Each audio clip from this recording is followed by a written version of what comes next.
right in front of him, all right? But you have access to probably thousands of musicians. Moon, we see what Moon does with Greek Fire and things. What was it about him that you wanted to bring him into Goldfinger? Obviously, he can do a lot of stuff, so I would assume that. He's a good-looking dude. There's that, too. The first conversation I think I ever had with Moon was, would you make out with Sting? And his answer was, of course, yes, of course. In an instant. Yeah. So, can I get an autograph, too? And we both were in agreement that we would both jerk him off. And that was actually what we were talking about. That actually is It wasn't true. about making out. Yeah. It's about... Yeah, you had the poster above, and I was like, that's my dude, man. Him and Garth And you Brooks. slept in the studio and wanked every night to Sting. Yeah, I didn't even tell you that. How did you know that? My camera. I had my camera on you. Man. So I was wanking to you, wanking to him. One question that I have is, we see you guys do these little pockets of tours here and there, and I know you guys all have day jobs in which that you do with other bands and producing and things, but why don't you guys do more? It seems like when you do, people are freaking pumped when you're playing shows and putting out a record. Is it just a matter of timing, I would assume, with all of the other projects that you have going on? Well, I mean, look, there is a bunch of factors, including my knees are not 18 years old anymore. And we all of us, I mean, I'm probably the oldest guy in the band. I mean, our boy Nick Gross here on drums is our youngest member who's got 16. very healthy knees, but only one testicle.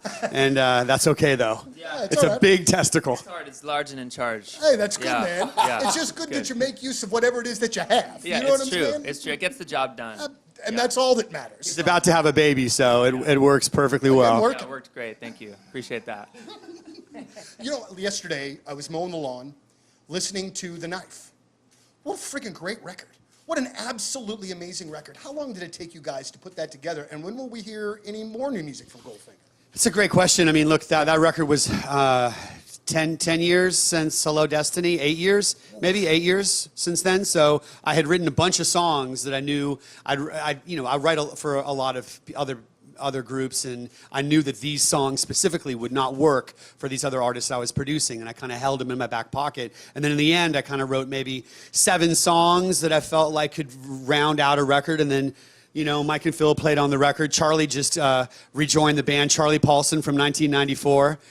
Charlie Paulson. Good to have you back. Yeah. Charlie Love Paulson. you, Charlie. He's played, how many shows have you played now with us? Back 5. I know that I've said this to you guys before. I was talking to you here at this venue when you got arrested at the Warped Tour back in 95 or 96 or whatever. Yeah, We were just talking about that earlier. You guys gave us passes, me and my college radio buddies, because nobody else would. Thank you for that. And before your set, we'd interviewed you. You said, come back after the set. So we did. And we were talking to you guys. And as I'm talking to you, I can see the Maryland Heights police and a golf cart coming up. And I was like, oh, I know what's going to happen here. But it was legitimately the first time I'd ever been backstage and thought, this shit happens like this all the time. I have to have this job. You know what I'm saying? Like, it was unbelievable. Do you remember that I day? totally remember that. Hey! Good morning, everybody. Where are your headphones? I don't know. They were here when I left yesterday, and now you know what Riz says? That's like a doctor showing up without a stethoscope. without a spatula. I know. Nope. Oh, That's a Waffle House employee showing up without a spatula. Where's your spatula, sir? You lost your headphones? Or were they there the whole time? They were one mic over, and I just didn't notice. Okay. It's been a long week. It has. Someone must have been in here with Donnie yesterday or something. It's been a long week. I get it. I think highly suspect guy was in here yesterday. Oh, yeah, he was. Ah, yes. Roger. Highly Suspect guy. That's his name. That's his name, yeah. That's why the band is called Highly Suspect. I'm highly suspect. No one You're I want to right. share my ear holes with more than the highly suspect guy. Where were they at? The factory last night or something? Yeah. Or something? I think it was Delmar Hall. Something. Or Delmar Hall. Whatever. Whatevs. Whatever. I like that song, My Name is Human. I like that song. But that's about as far as I've gone with Highly Suspect. Human was here. All I think is, I think it's Borat. We couldn't think of his name. Now we know it. Whenever I hear that song title, My Name is Human. My name is Human. This is a human. My human wife. My name is Human. Hello, everybody. Oh, dude, you just Guys. ruined it. Now I Good can't- morning. Yeah, because you listen to that song all the time. Well, I mean, it's on the station here and there. My name is Human. My name is Human. Whatever You the gotta- song that has the riff for the hook, that's a good one, too. I feel like we got a busy weekend, but only one real event. I know. Why did we Like the feel home run this way? derbies on Saturday, tomorrow. And I feel like I'm going to focus all my energy Yes.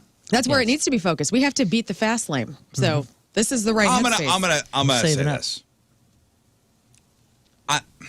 What are you gonna say, man? What are you going to say? I just want to be competitive. Okay. Well, then that's up to you, man. What a bar. I just want to show Expectations low. Can we rise to the occasion? Low. I'm so to be confident. competitive. Low. Let's just be competitive, guys. Yeah, my goal is to just make a game of it. Hey, guys, let's have fun. All right. That's it. Let's have fun. Oh, Riz is giving up. If No, Riz's goal no. is to He's in have fun mode? He's giving No, up. I'm in fun mode. There's no time for fun. Oh, business? It's down to business brass tacks. Oh, I'm going to put my work boots on then. Good. Listen, I last wouldn't year, advise that. I did that last year. Very hot. I think we've won a couple, we've lost a couple, and last year was the DNF. And Oh, yeah, the kid snapped his leg last year. yeah. Oh, God. They Is that counted guy it- going to be there? Oh man, I hope so. Wouldn't that be the Let's We need return? a hope. standing The ovation for return that guy. of that guy. What was his name? Gavin. And he was wearing the Jamie Rivers jersey. Wasn't that the lead singer of Highly Suspect? Was he really? Oh, I thought. He was in the Yeah, bubble. I think he was. He was wearing an ESPN shirt, and I think it did say Rivers on the back. I think the guy was Yeah. wearing a Jamie Rivers jersey when he's and Dylan.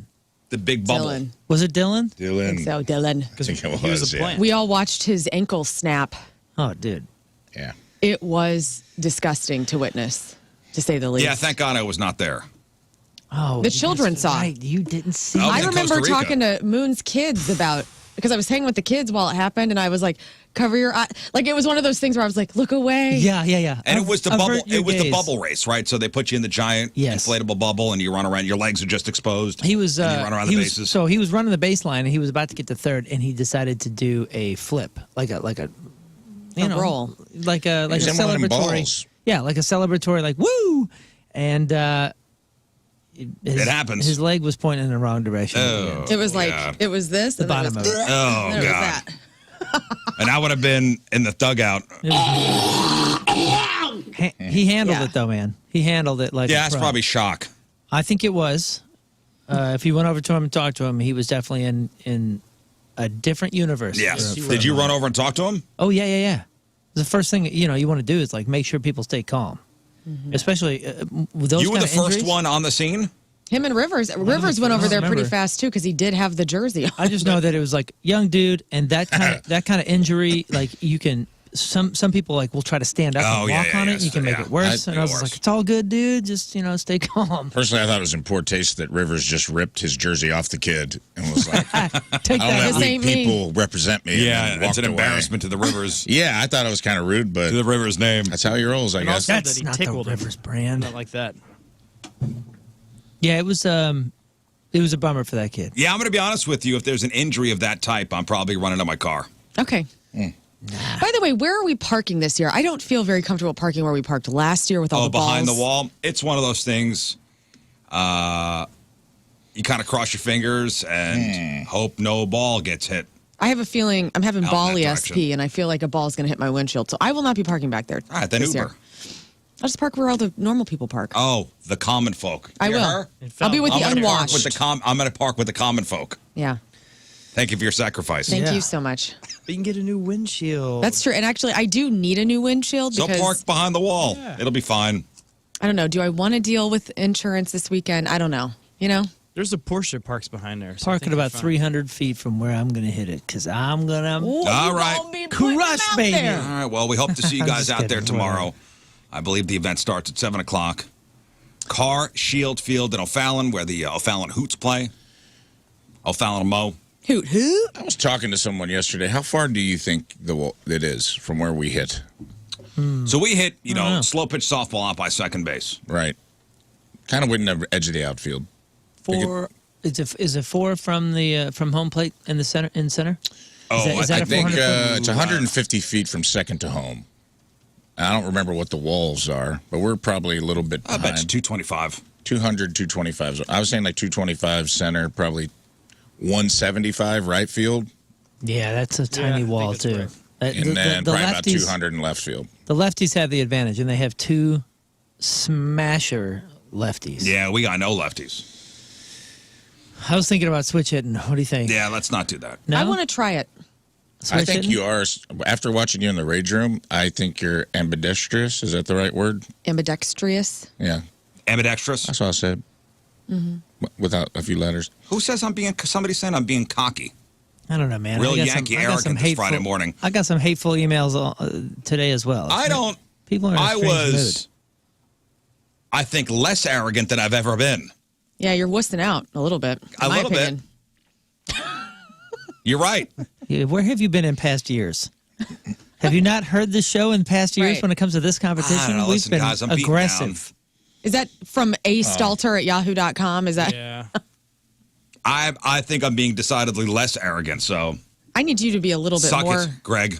poofed out because, I'll get there tomorrow. like, Brooke and I, we do the woman thing where we don't look at each other in the hall. Like, she and I have avoided each other this week. That's how Just we're talk about competing. each other behind each other's back. No, we don't even do that. I don't think she said a word about me, and I haven't said a word about her. We bring it to the field. Oh no, she's talked stuff. Has she? I've heard. Boy, are you naive. What? She has been talking. Yeah, Who's a she lot of talking stuff. to? Just everyone the other but you. ESPN people. I hear it. Oh, hell no.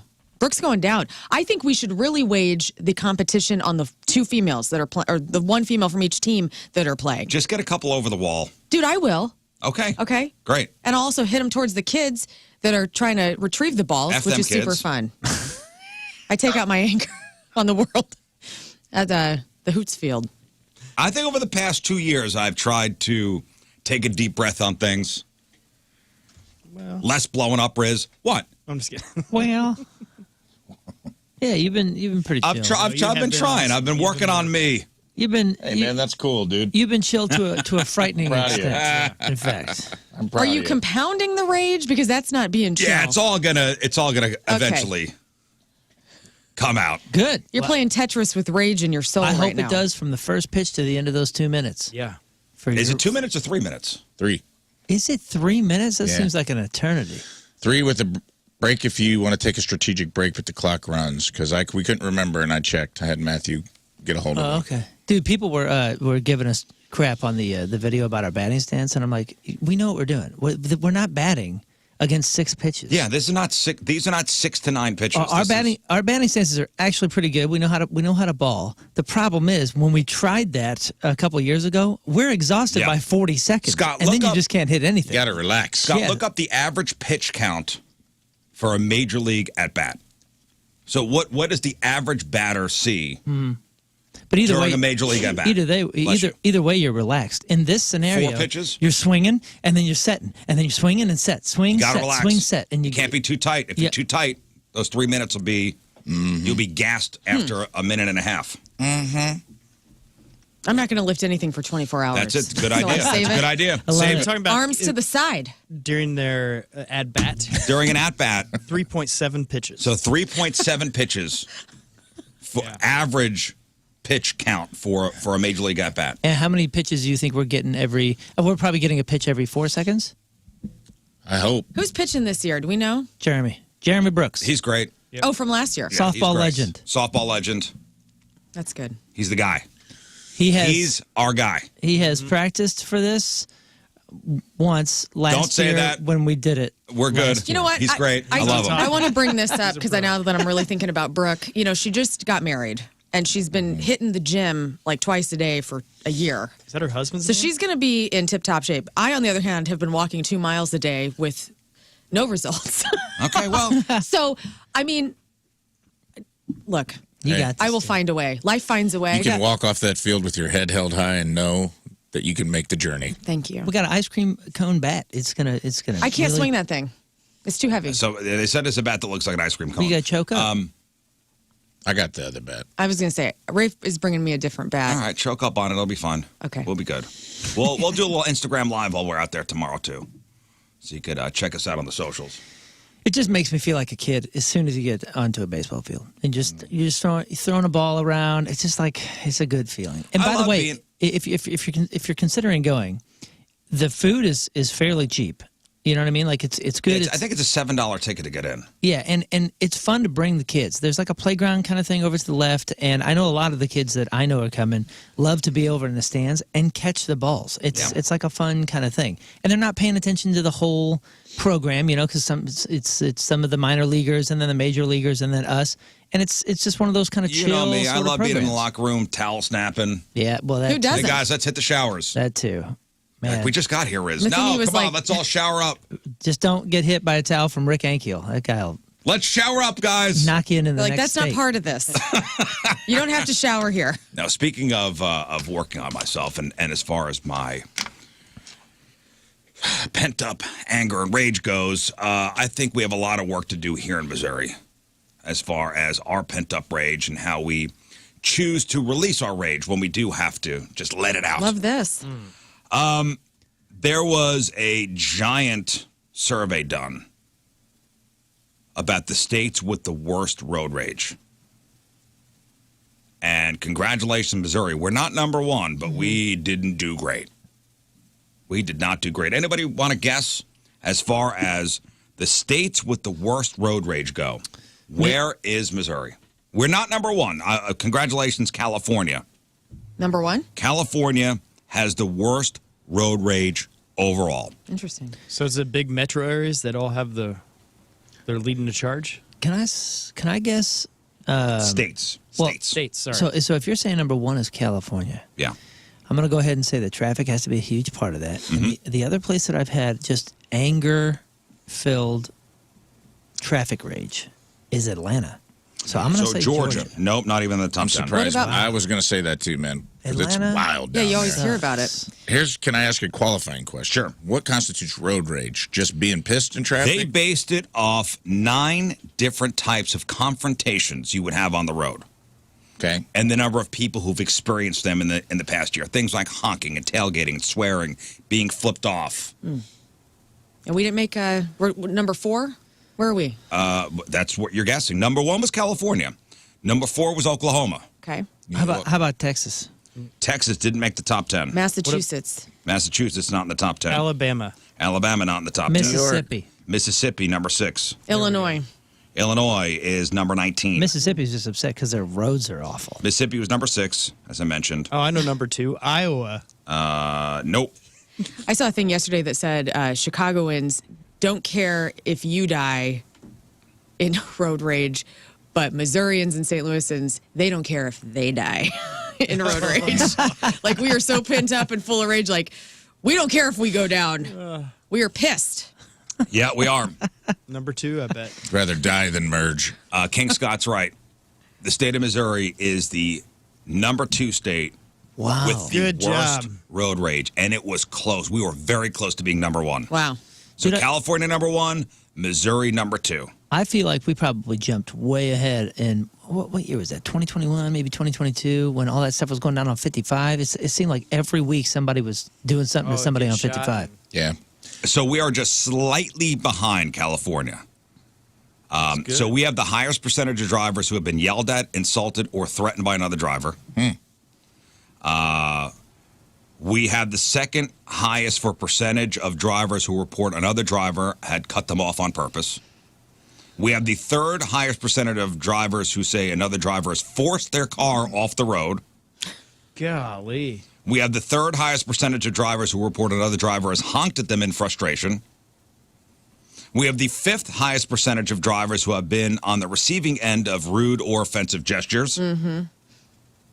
Scott. We have the 6th highest percentage of drivers who report another driver has tried to block them from merging Yep. or changing lanes. That's the normal one. It's so ridiculous. And we have the 9th highest percentage of drivers who have been tailgated. Hey, They if talk somebody, about copying the scissor or zipper lanes. No, they don't talk anything about zipper. hey, if somebody, Riz, I'm curious on yours, because I know your answer from old Riz, but we were just talking about how you're a new Riz. New Riz. If somebody were to, let's say, honk at you, flip you off from behind you, then come up on the side and kind of in front of you, and you immediately know that they are trying to run you off the road. You pit maneuvering these cats or what? Am I pit maneuvering them? Like, if they're trying to run you off the road, will you be ran off the road is what I'm asking. Or are you gonna take the I think sacrifice I've played contact? enough video games where I could outmaneuver them. Oh, okay. I thought you were going to say rubbing is racing, and it was going to... No, I'm not gonna. Rubbing is not racing. Well, it is racing, yes, but not on 270 going south. I feel like it's an agreement that if you get flipped off, just you got to be cool. You know, like, I haven't found myself because I've gotten flipped off in the last 2 weeks. Oh, I, no way. Sweet. Oh, yeah. Tell us a story. I said I was on Manchester, and I was. That was you. It was. You have told us this story. Yeah, I was trying to get to. I was turning right onto Manchester to get in the left lane to get over to a gas station, and I thought I had plenty of space. And this person did not appreciate that I essentially cut them off and moved over. And as he rolled by, the finger was out. But he didn't even look. It was like a very nonchalant finger. Like he felt like he see, had to do it to send some kind of message. If you don't back it up with eye contact, I'm not going to say the word, but you know what I'm saying. That's what I mean. You're a total Blind. It's so P. just. Yeah, you're a puss. If you cannot back it up with some eye contact, you are. It was Not pressed puss. against the window. doesn't even though. count. I looked because he laid on the horn too, so it was a finger and a horn. I don't even know how he was driving. Both hands were There's got not to be where they eye needed to be. contact to go along with that finger Exactly for it to mean right. something. That's right. But I saw it and I'm like, I took the Did you L. give the courtesy wave? I smiled. Oh, see, that's a little on you. Should I too. have waved? Of Well, course, on you have to YouTube? acknowledge that you cut him off. received it. I know. Well, I felt bad. I was trying to do my best. And we've all done that. We've all cut somebody off accidentally. Mm-hmm. And you got to give the, sorry. I'm the didn't see. dummy. I've done it. Well, You got to give the. I got into first time in a long time. I got into like an argument with somebody in Branson, which is Missouri, so that makes sense. When we were gone last weekend. Went to the Top of the Rock place. I talked about it on the air, and there was like, you got to drive through the golf course, so there's golf carts coming Yeah. in. You got to stop. So I stopped, and like 9 golf carts went by, and I stopped in the parking lot, and this dude in a taxi behind us was just like laying on his horn, swerved, almost hit my car. Then we end up going In up. a golf course. Like the golf course is connected to this, like, there's like a shopping center, and that's where the museum is. It's a big facility. So we drove around and valeted the car. Which you have to. If you're not playing golf, you have to valet. Which is an extra $25. Don't get me started. And I pull into the valet, and the valet's like taking my keys, and this taxi pulls in behind us and picks someone up. And then starts laying on their horn and like throwing their arms up in the air because I'm giving the valet guy my keys, and I just lost my mind. I was like, I gave you one free one where you almost hit my car and acted like an a-hole and almost hit a guy on a golf cart. And then I don't know. We both went off. Tina went off on one side. I went off on the other. And I was like, you need to chill. I'm going to pull let's you out calm of that down. car, brother. Let's calm You're down, this Ray. close. Well, I'm in Branson. I feel like it's legal here. oh yeah. I don't know the Assault rules. is legal I feel in like I can just Branson. pull you out of the car. And I feel like swamp justice is not frowned upon here. Yeah, I mean, the other day I'm driving up Clarkson, and it was traffic. Somebody behind me apparently wanted to be one car ahead. So this person drove on the suicide lane to get around me, one car. Yeah, people are in a And real I big was fine. hurry. Yeah, good for you. I'm yelling at that point. I'm going, oh, it's your world. We're just living in it. That's what I say. Main character. Excuse us. Who's got the calmest drivers? So we're the second as far as worst in road rage. Who's the calmest? Well, Hawaii. I'd like to acknowledge MoDOT has a hand in this. Okay. Okay. Before we all take the blame as Missouri drivers, MoDOT gets our level of frustration to the boiling point. They've been working on all these bridges in 44 since I was born. Go off, Queen. Okay? I'm pretty sure MoDOT, they're like the X-Men of job security. Okay? That's their superpower. They're like, well, we start at one end of the bridge, and we get to the other end, and then we just go back to the other end and start again. Yeah, because it takes so It long. takes 9 years to get. And then they have a meeting, and someone's like, hey, man, what if we worked on one road all at once and got it done really fast? And I was like, shut up, Craig.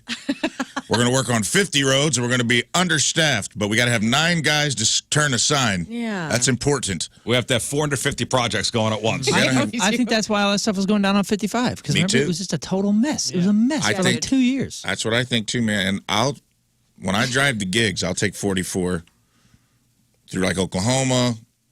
The only place it's always jacked up is when Missouri, in St. Louis specifically. When you get in and out of St. Louis, it takes forever because 44 is always jacked. Yeah. It's always one lane.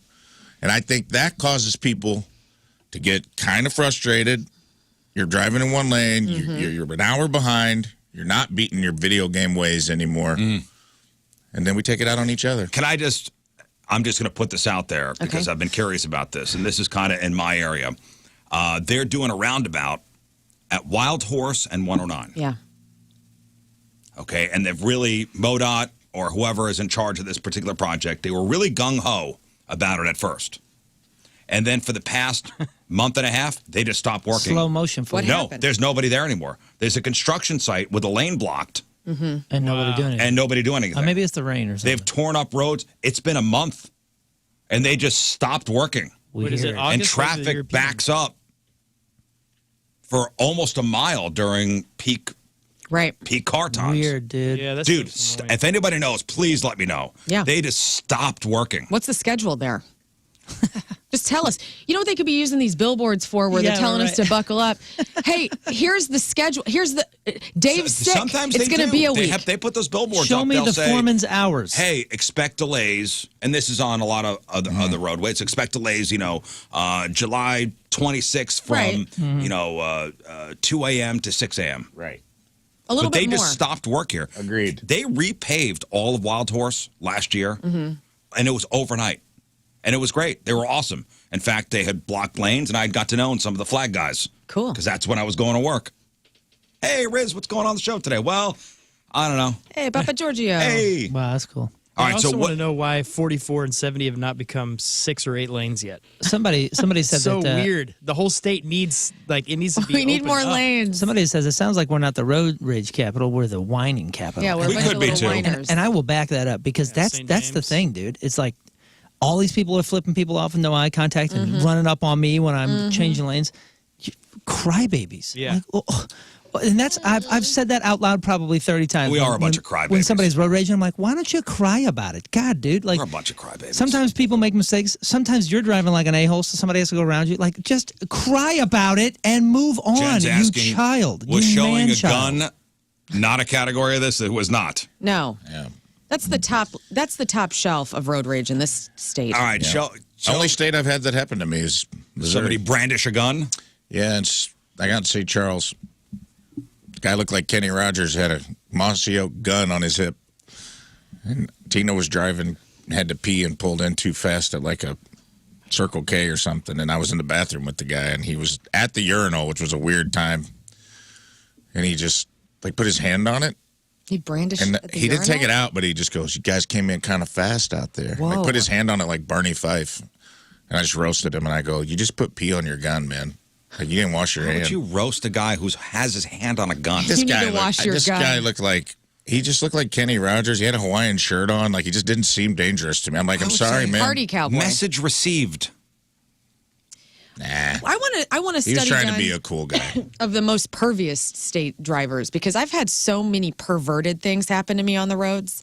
Like guys making weird gestures with their mouths and their hands. And then I've What? had like a guy getting What is a weird mouth gesture? like a Oh, No way. hey. I don't even like doing that, dude. To you, I can't look at you while I do it. I can't look at anybody right now. No. I'd appreciate some direct eye contact. Okay. My weird tongue. Anyway, no, there's explain been, to Scott what Can't that go means up, because he so- doesn't know. Scott, it was the international sign for Yes, yeah. we get it. I don't know. Scott didn't. I got to draw him a Thank picture you. later. But no, It's the international sign for friendship. So that doesn't mean you're being a bad driver because I always thought that's what. no, that it's not a was. bad driver. It's just pervs. Well, There's no, that's pervs why I always everywhere. did that. I thought it was like, oh, I'm making a face at you. You've had You're a that bad done? driver. Yes. You've had that done more than once? More than once. Really? Yes. So some And then I've random had a guy, my cousin Courtney and I were driving to go camping one weekend, and we were out by the caves, the Merrimack Caves on 44, like out that way. yeah. And there was a guy, and he was going to town joeing on himself and lifted up to where we could In the kind of car? see what was going on. Seeing anybody. Yeah, I don't. Did Well- he also do this No, he same was, time? Because that's this guy pretty impressive. This guy had one hand on himself and one hand on the wheel. Okay, he was not. He didn't God, have don't another get this hand. man a Tesla because Thank with the God for lane self-driving. assist. Just got a new car with lane assist, so me and my bottle of Lubriderm will be on our way. Yeah, self-driving era of pervs is going to be real hoop. Yeah, some They'll be people, in the back seat. some people stop at the Loves for, snacks, maybe a bag of Gardettos. This guy's going right for the lube section. I'm trying to think of. I guess when I was younger, when I you used to pull up to a stoplight, you kind of look around and see what everybody. I don't do that at all I don't anymore. Yeah, I'm I don't just like, because I don't want people to think I'm threatening them or anything. Yeah. The guy's buying 4 cans of WD-40, and they're like, "Oh, you got a lug nut stuck?" He goes, "No, why?" Well, I got kind of. Yeah. Creepy. Yeah, I'm sorry. Me too. that could cause road rage. We just that's called speeding. I was like, we're getting out of here. We lost him. All right, so again, we are the second worst as far as road rage goes here in Missouri. Illinois is 19th. Who's got the calmest drivers overall? Montana. Montana, no. I said Idaho. Hawaii. You said Hawaii, and you are correct. Hawaii. Oh, really? Makes sense. Chill. Yeah. How fast can they possibly go on those little... Mukalaki-iki. It's true. Yeah, mahalo. Yeah, we live in paradise, so Yep. it's cool. Hawaii, South Dakota, North Dakota, Also Georgia, Wow. Yeah. and then Maine. That makes sense. You know, knowing some Georgians, they probably didn't even want to participate in this. No one's in a hurry to get anywhere in Maine. Yeah, nowhere to go. Yeah, you're just wherever you go, you're still in Maine. Same with South Dakota and North Dakota. Where are we going? Right. A lot of open space, too. Yeah. New Hampshire and Washington are the worst states for tailgating. 2/3 of people in those states have experienced it in the past 12 months. People in Utah are the most likely to cut you off on purpose Libertarians. and also not let you merge. And That's Mormons. Utah. Missouri tosses out the most threats and insults, but it barely edged out Massachusetts and Ohio on that one. Drivers in Arkansas are the most likely to force you off the road with their car. That's Take Arkansas. the ditch. Yeah. That's because most of the drivers have donuts on their car. So this is crazy. Around 1 in 6 people in Arkansas, 1 in 6 people have seen it happen in the past year. I seen it. I seen it. It's I seen it. I seen it. I seen it. He was driving and minding his own business. 41% of drivers, of all drivers across the U.S., say they have witnessed road rage in the past 12 months. But just 22% admit they've had it. And we're most likely to experience it on the highway, followed by city streets, intersections, and parking lots. And a poll found the top things that give us road rage. What sets us off? When somebody fast passes us. Basically, people driving too aggressively. That's number one. Oh. Followed by somebody cutting you off. And then just driving around feeling stressed by life in general. That will just set you off. Yeah. Which really, that's everybody's Don't problem. drive angry. Yeah, this is why going to Shelbina is so wild, because you step foot in there and all of a sudden everyone's trying to wave to let you go through. No one's in a hurry, and it's wild. It just feels different. I do hear the Bill Murray holding the groundhog at the. Don't at the drive steering wheel. angry. Don't drive angry. Don't drive angry. I hear that every time. Yeah, New York has to be number one in horn honking. I agree, Travis. But that's just really the city. No way. Springfield, Missouri. Yeah. Every one of these people bred down in Springfield, Missouri has its horn quota of 600. It's like they got to I get had them to do in that by the the other end of day. the I will month. say in New York City, if you drive around in New York City, they horn honk for a reason. It's just a but way of. That's not an impolite thing in New York. That's No. I'm here. Don't get hit. It totally makes sense up there. It's part of driving culture. Like, you don't get pissed off when somebody honks at you. No, if anything, they're trying to say, "Don't die. Yeah. Don't step in front of me. I'm here. I'm here." Now, maybe we're getting out there on the road all stressed out because of our jobs. Maybe. This is from a study showing the industry with the happiest employees, the least stressed out employees. Yes. And radio is definitely not on this Okay. list of the happiest employees. What industry do you guys think? What is the industry where you'll find the happiest employees? Engine. And this here's what they use to take this to figure this out. Culture and value. No. Too broad? What about science? No. Scientists? What about math? I feel like we're getting broader and broader. Health. No, one specific industry. Toy makers. Archaeology. It's gotta be toy Archaeology, no. makers. Okay. Oh, this is- Because I don't think archaeologists make a lot of money. Oh, really? But they have so much fun. Scott had a good guess. What was it? Toy makers. No. How about baseball glove makers? Or No. That'd be fun. This isn't like entrepreneurs or No. anything like that. Okay. It's one specific industry. Ooh. Puppy sitters. No. Poppy sitters, no. One specific. I just feel like I'm it'd going be to say awesome. HVAC. It's a big broad it's a big, broad umbrella. Marketing? No, marketing's stressful. Marketing's super stressful. Finances, Finances, you're kind of getting close to number 2. tax guys. Tax guys, number 2. Accounting and taxes, They're having the most fun? the second most fun. What the hell? Well, they don't have a big bar of what's fun. Yeah. Well, actually, no, that makes sense because That's they know how to weighted. do their taxes. 95% of accountants are satisfied with the current role, good pay, great job opportunities, Okay. and super job security. You know what it is? It's financial investment people, the Edward Joneses of the world. My friend Nick, who does our Edward Jones stuff, that dude's always going on vacations. He makes a ton of money. He's having the best life yeah, but ever. I think that's stressful, playing the, stocks and He's good at it. dealing with other people's portfolios. I would think that's stressful. Accountants or tax people, here's all my paperwork. I'm pretty much busy around tax filing season. There's always going to be a need for an accountant. Yeah. Pay is good, so that's number 2. Number 1, construction. Good. That's interesting because don't they say like construction workers have a high rate of suicide? Not according to this. Wow. Okay, I'm glad that's turned around then. You know, The everybody, happiest gig is working in construction. everybody I know that does some, whether they're building walls or laying concrete or whatever, like they really do like what They're they happy. do. And every construction worker I know, They make good money. They Great money. For the most part, the hours are pretty good, and they're building something. There's like, here's the project, here's the goal, bam. they don't take it home with them. Well, we've done something, and now I'm checking out. That's great. That's a good point, dude. There's never like a construction worker at home where it's like, honey, what's wrong? He's like, I'm just thinking about that 2x4. That nail didn't go in straight there at the end of the shift, and it's really bugging me. Right. Now, I would say the foremen and the contractors, the people trying to make, they probably get stressed They out. probably get stressed out, but the actual construction workers and just the construction industry itself. And there are a couple factors likely to contributing to this conclusion. Skyrocketing wages, so which have seen more than a 20% increase since 2021 across the country. So higher wages, also huge job opportunities across the sector, great job security, and the availability of diverse roles. Construction. Congratulations, guys. We may be bitching about you, but you are. Oh, yeah. You're walking away with it. Sweet. They get a pension too, right? They get some sort of amazing benefits when they Some, retire. I think.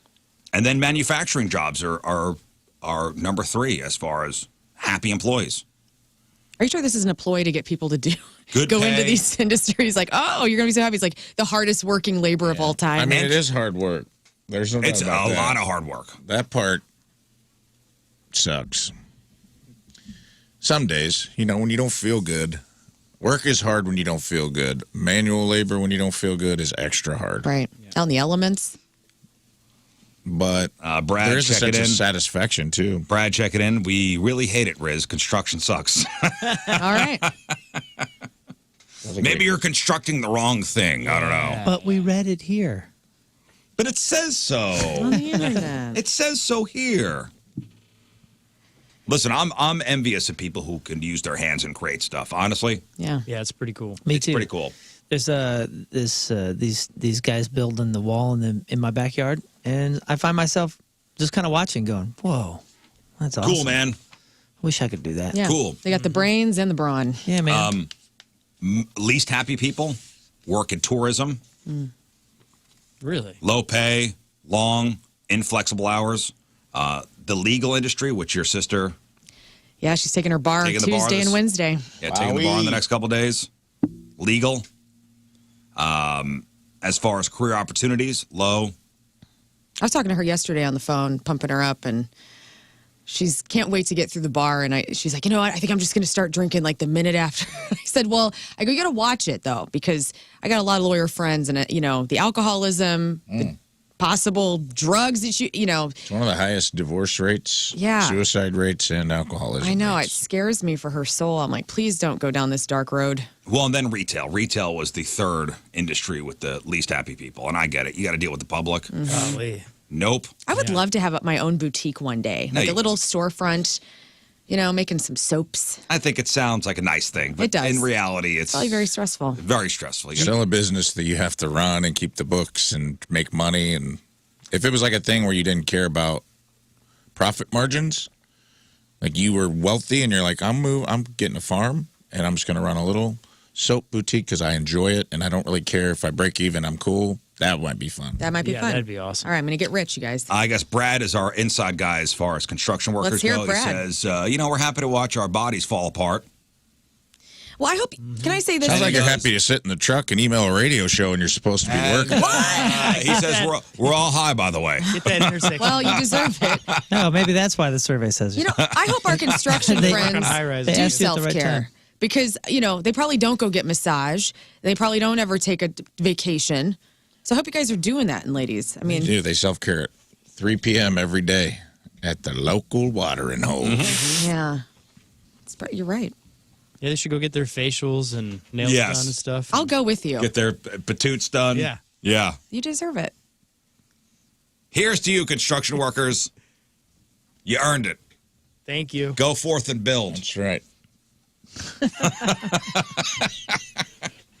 Go build something. There's definitely stress in that job, but some of the arguments make sense. Yeah, I listen, and I get retail too. Retail, God, Yeah. to deal with the public and Yeah. weird hours and. That's where you got to go luxury retail. But although I do think that everybody should work retail or a food service job, Heck, Oh, yeah. I think it really is important to see that side of things. Yeah, we should have a mandatory labor law. Really? Like that, where you do have to go work directly with people eye to eye and deal with humanity. Yeah, you do. What about the people with anxiety issues and stuff over there? They still have to do it It'll help too. them They Force still them gotta into do it? Suck it up, Buttercup. And that'll help everybody. That'll help everybody understand how to deal with somebody who's having anxiety or problems and how to deal with me when my food isn't right. Yeah, it'll help you not focus on it. I think that's good. Because, people with anxiety still have to go get jobs and be a participant in society. It's not like you get out of it. And if you do get out of it, you're very lucky. There are some countries that it's mandatory military service. I think in this country we don't have that, but we should have mandatory retail or food industry service. Yeah. You got to do 2 or 3 years. You got to work in front of people. You got to work with people. You got to be behind the counter. That would be cool because we've known some bands that have been, signed to major labels, all that stuff, and then they have to go back and serve their term in the military for like a year or something like that. It'd be fun to see some famous pop star have to go work at Listen, McDonald's even for a couple who were the years. most famous pop stars in the world at the time was BTS. Yeah. And that band kind of broke up because all those guys got to the age where they had to serve in the military. Right. They all had to do their time. I think we all got to do our time. Let's pause the band. We'll be back. We'll be back. You guys know anybody, or maybe yourselves, who have been fired on the literal first day of their job? I don't know. I know somebody who maybe her attitude can get her fired pretty fast, but I don't think it was the first day. First day. I think maybe the first week she was out. But no. It's never happened to me. I've never been fired on the first day. I think I've been only fired once from a job. And that really wasn't my fault. I was hired as a security guard. And Never is. You know what I mean? Never is. this really wasn't my fault. I was hired. I'm just playing. I was hired as a security guard at a place called Irving Plaza in New York City. It's a concert venue. Kind of a side little gig. And the owner of the venue didn't know they had hired me. I was hired by the GM. And the owner came in. This is a guy that never showed up. He showed up every once in a while. And before one of the big shows, he had all the security guards lined up. All big, burly guys. And then me. I was maybe 115 pounds. With a walkie-talkie. So wait, that's discrimination. He unhired you because you were scrawny? I don't like to use the word unhired. I was fired. Okay. I mean, forcefully. Unhired. Unhired. You were forcefully out because you were small? Yes. Something Gen Z You would say should on sue. TikTok. It's so Sue. ridiculous. Call my even- sister. And you know what? First of all, you sue Irving Plaza, you're getting your ass kicked.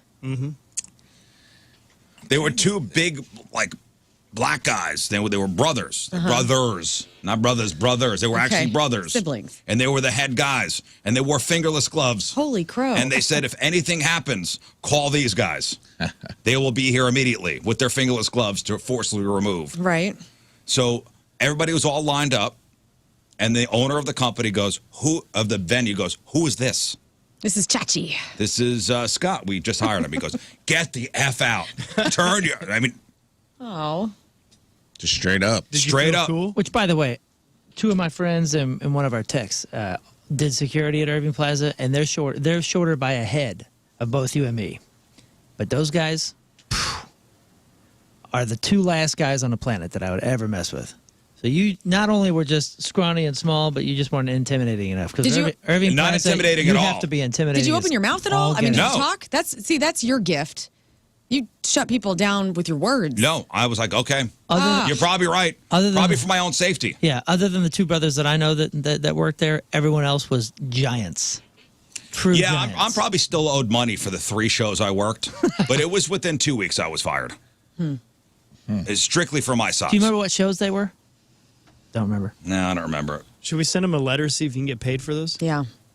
The guy was angry. He was pissed. He was pissed at the GM for hiring me, first of all, and me for living. Equal opportunity employer. And I was removed from the venue. I quit in the middle of the first shift. Who removed you? Your friends that you had been working with? You're one of the brothers. So that'd be a real bummer to have your own staff turn on you. Yeah, they were nice about it. I mean, they didn't good. throw me on. Like they opened up the door with my face, which is a little unnecessary. But they didn't throw me.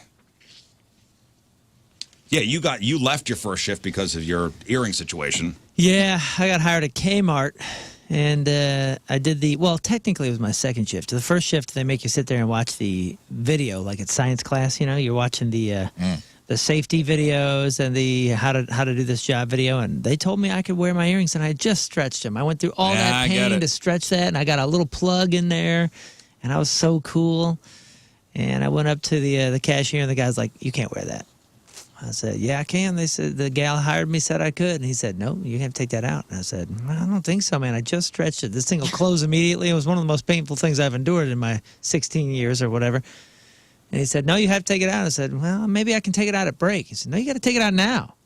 So then when I went on break, I got me a pretzel because those pretzels Long were real break. good. They're still waiting on you. And I walked out. Goodbye. I said, "Hey, man, I don't think this is going to work out for me. I'll see you later." Jeremy says instead of fired, I like to say promoted to customer. That's good. No, there was a thread where people were talking about being fired on the first day of the job, and somebody says, "I fired a guy who showed up 4 hours late on his first day. I was working at a moving company at the time. When he showed up, he asked if he still got paid for the job since the bill included 4 people and we did the job with 3. I told him to walk home and not bother to show up the next day." Wow. Somebody said I worked at a pizzeria. There was a new driver starting. When he came back from his first delivery, there were no other orders for him to take, so I told him that in between we would have to do dishes and clean. He replied, "That's a woman's work, and I don't do women's work." Oh. And you're fired. A new kid around 19 or 20 came into a warehouse job we had. Went out to buy weed during his lunch break, got busted. As it turned out, he had a warrant out for him, so he went to jail. Then he had the audacity to call us to bail him out because he lived with his grandmother and said she'd be upset. Hey, man, worth a try, worth a shot. I managed a smoothie place for a while, and we hired this kid for mornings. His first day, he was 2 hours late. He apologized, saying he was tripping on shrooms and got lost on his way to work. He also took 15 smoke breaks in the first 4 hours he worked. When his shift was over, I told him not to come back. At least the guy was honest. I was a pizza delivery guy at a family-owned restaurant. They brought a guy in to help make pizzas. 2 hours into his training, he started talking about wanting to bang the waitresses. The waitresses were the daughters of the owner. The guy teaching him how to make pizzas was the older brother, and he was physically ejected from the building. A high school friend of mine was hired at a pet shop. He got high during his lunch break, came back, and had some kind of epiphany. He took a look at the iguanas, lizards, rats, and whatnot in their cages and decided it wasn't right for them to live like that. Rather, he felt they should be set free to live in the wild where they belonged. So he got them loose, let them free in the wild, which was actually the streets of very urban Montreal. So you didn't take him to the Amazon and to South Africa? And He got fired when the manager realized what he'd done. The manager was unfortunately absent at the time of my friend's courageous liberation. Most of the animals probably got run over and died.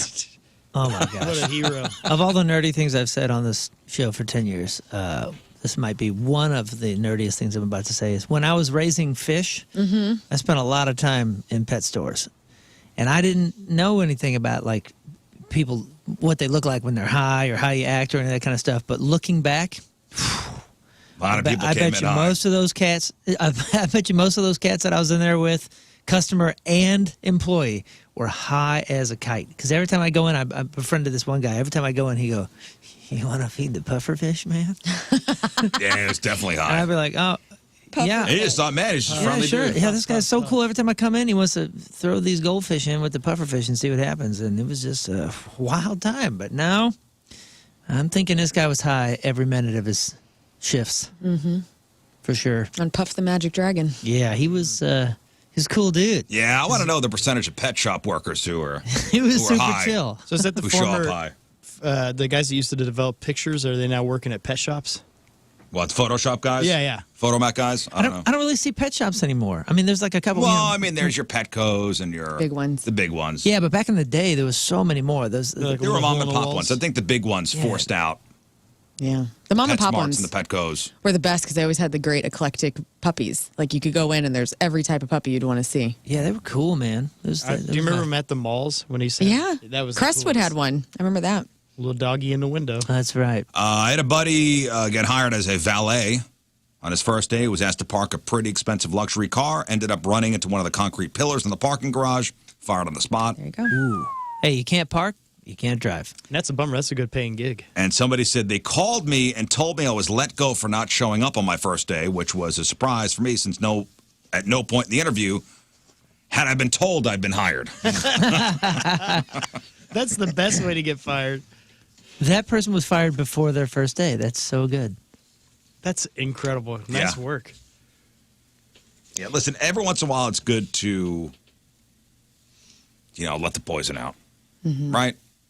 And I think when we play the butthurt game, it's kind of therapy for us. Before we get into that, kind of similar, yesterday we did an official Riz Show poll on what did you say in your household between chode, gooch, skin bridge, and taint. Ladies and gentlemen, with a whopping 61.6%. Congratulations to all of the households who call it Nope. a taint. A taint, yes. Taint wins. Me and Chode were holding hands. Yep. I thought that might get Yep, the taint win takes there. it. Just want to update everybody. Just The closed. taint takes it. Taint's no, a I word. think, it's been a while since we played the butthurt game. So I think let's do it. Let's go. It's Friday, right? Boy, first hour. Friday, let's go, guys. All right. Right before we really got to pull the team together for this home run derby. What a great time. This is us going to therapy before. You're Yeah. right. You're right. This is You're getting right. all the bad feelings out so we are one cohesive unit when we hit that field tomorrow. Take my That jacket is off. a strategy. Let's Yes. go. So I have 15 butthurt questions. Moon, pull up the great wheel. The great wheel has been pulled up.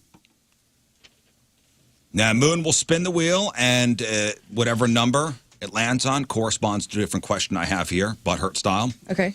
So remember, write down your answer, and you cannot say yourself. Right.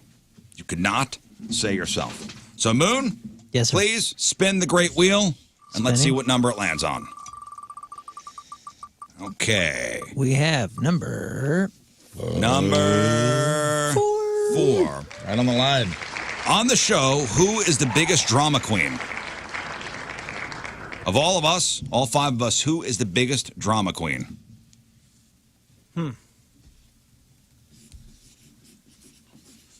Okay. Who is the biggest drama queen? And I will start. I'll start us off today. Okay. And I think the biggest drama queen is the queen of the show, Lern, without a doubt. Why? Are we doing reasons? No reasons. Sure. Okay. Why? Everything's a big deal. Hell yeah. So I saw somebody at the ATM at 4 o'clock in the morning. They must be here to kidnap me. That's right. High alert. I forgot about that. That was All right. That was honestly a reasonable thought. Oh my God! That's the only that happened like a year ago. What else you got? What else do I got? Yeah. Damn. Damn. Give me a current thing that I've done. Give me this week. I've got my It's been heating dramatic. pad. That's an ovary problem. My ovaries She hurt. got hit in the face and said, "Is that all you got?" I got diarrhea. all the time. If I wanted to kiss, Excuse me I'd if I run call out of the your room. I mother. have diarrhea. I have bodily problems. Wow. All right. Moon, you said? If diarrhea makes you a drama queen. That was a compelling argument, but what I wrote down was Riz, and I hate to be this guy in this game. God, you don't have to hate anything. This is whatever. But I will say that it's kind of your job, and you're excellent at it. Thank you. And every Monday we hear about your weekend, and it's very drama filled. But all you did was go to the movies and cook dinner or something. No, and you know what? I create a lot of my own drama, which is of course, and I think that's kind of been built into you, especially these last 15 years doing mornings. So in a way, I'm kind of complimenting you, and I hate to do that in Butthurt because that's not the spirit of the game. Learn who's the biggest drama queen. I put Riz. I think you do have a lot of drama. Like, you take every small little thing that could possibly be positive and you find the negative in it. And I think that makes you entertaining. I will also compliment you, but you are a total drama queen. Butthurt. Yeah, that's what we're here Rafe? for. Bad news, brother. Oh, me too? Scott Daniel Rizzuto. Oh. For Butthurt. I'll straddle the line. I think that you look for. When I think of a drama queen, I think of somebody that's just like, I think it has been your bread and butter, and it has served you well. But you'll come in hot on stuff that I'm like, man, that normally wouldn't phase other people. Okay. Scott? I want to switch it up a little bit and Okay. throw a wrench into this whole thing. I picked Riz. Butthurt. The reason also that I picked you is, besides the last flight you had, I don't think you've ever had a pleasant flight. There's always something going wrong on your flight. But the last time was finally a good one. I thought I made a good argument for Learn. But all right, let's spin the wheel again. Okay. If you could have picked yourself, would you have? Be honest. No. No, Okay. it's me. 15. 15. All right. Who would be the worst roommate? Who would be the worst roommate? Okay. We're going to start with Moon. Skip me. I haven't had an trying to answer figure yet. mine. This is rough. Okay. Learn. I put King Scott because I feel like our decor would be different at our homes. And it sounds like you always have Allison doing like manual labor around the house. So I feel like you wouldn't want to do the dishes and stuff. So Okay. I'm picking The King women's Scott. work, right? Yeah, the women's work. I Yeah. wouldn't be down Yeah, with Scott it. wouldn't want to do does any all of the yard women's work. Yeah, she does the yard work, the car work, everything. I just get to enjoy life. Okay, I'm ready. If you want to come back, or you want to? No, go ahead. This one was really hard for me, and I put Rafe only because I think that we probably have naturally opposite schedules. You know what I mean? I don't think we're vibing on the same. Circadian rhythm. Yeah. Just the same rhythms of the day, and I think that does matter eventually. You know what I mean? Okay. But I really don't have any other reasons for anybody. I had to have an answer. Rafe, who would be your... I also chose King Scott based solely on I think there'd be an alarming amount of gospel music being played in the house, and I would not like that. And I wouldn't hate it, but over time, and also just the hair in the shower. Honestly, Good I was point. thinking And about. these are probably the reasons I picked King Scott as well. A lot of red hairs around. I hate your music. I love some of your You music. only probably- play Pearl Jam in my house. You I don't know why probably you drink hate all my beer and do all my drugs.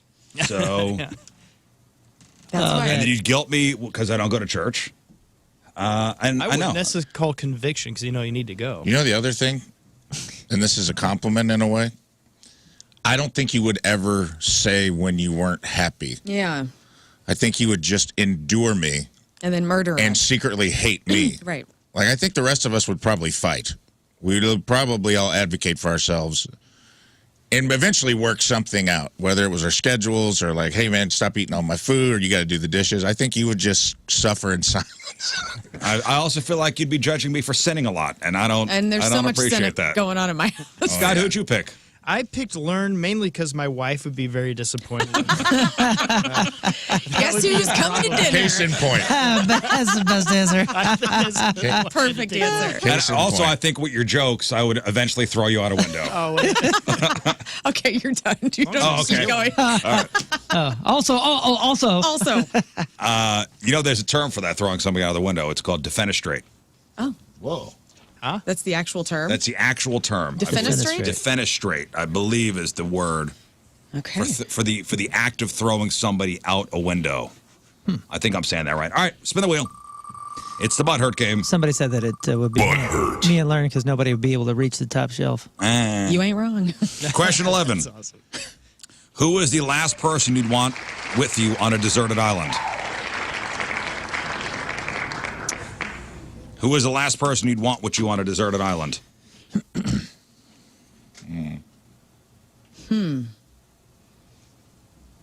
Man, This is hard. Yeah. Because I feel like I could have all of you with me. What does that mean? this is easy for me. It's easy for me, too. And that's not meant to be insulting. Oh, no, mine's probably going to be insulting, but I mean,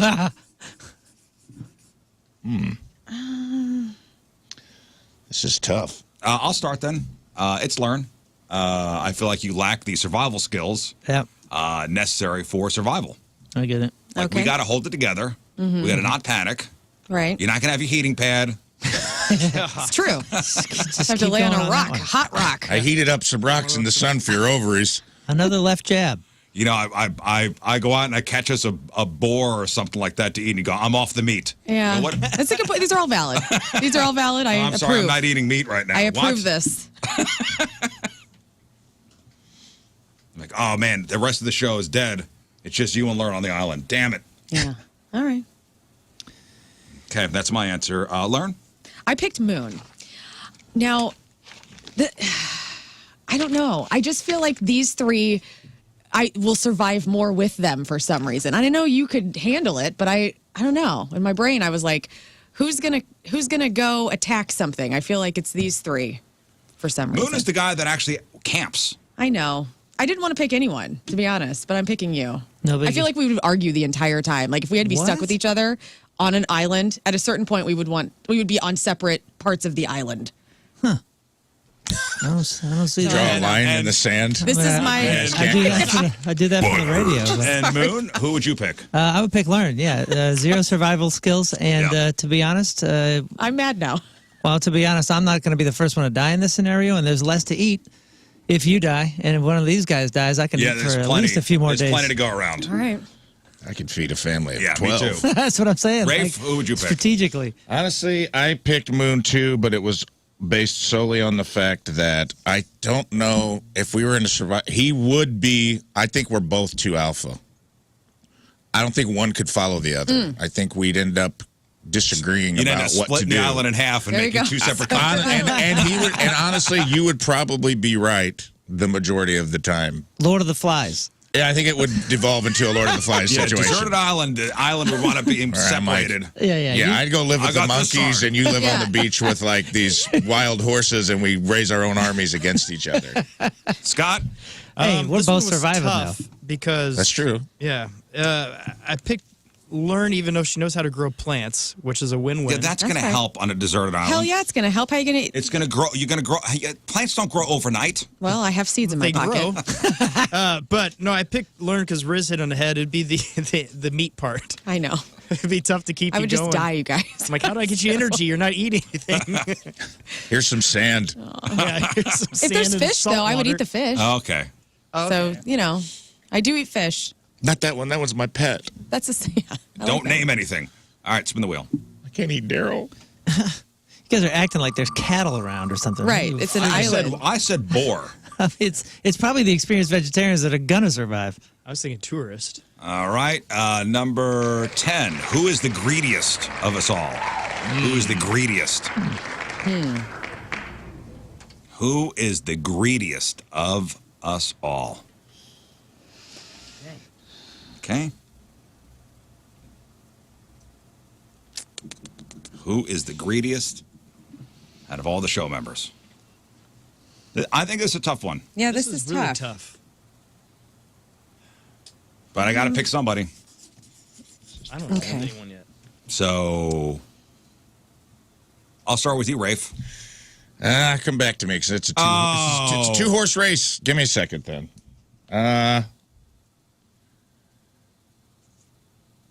Who's the greediest, Rafe? Man, this is tough because I respect it in a way.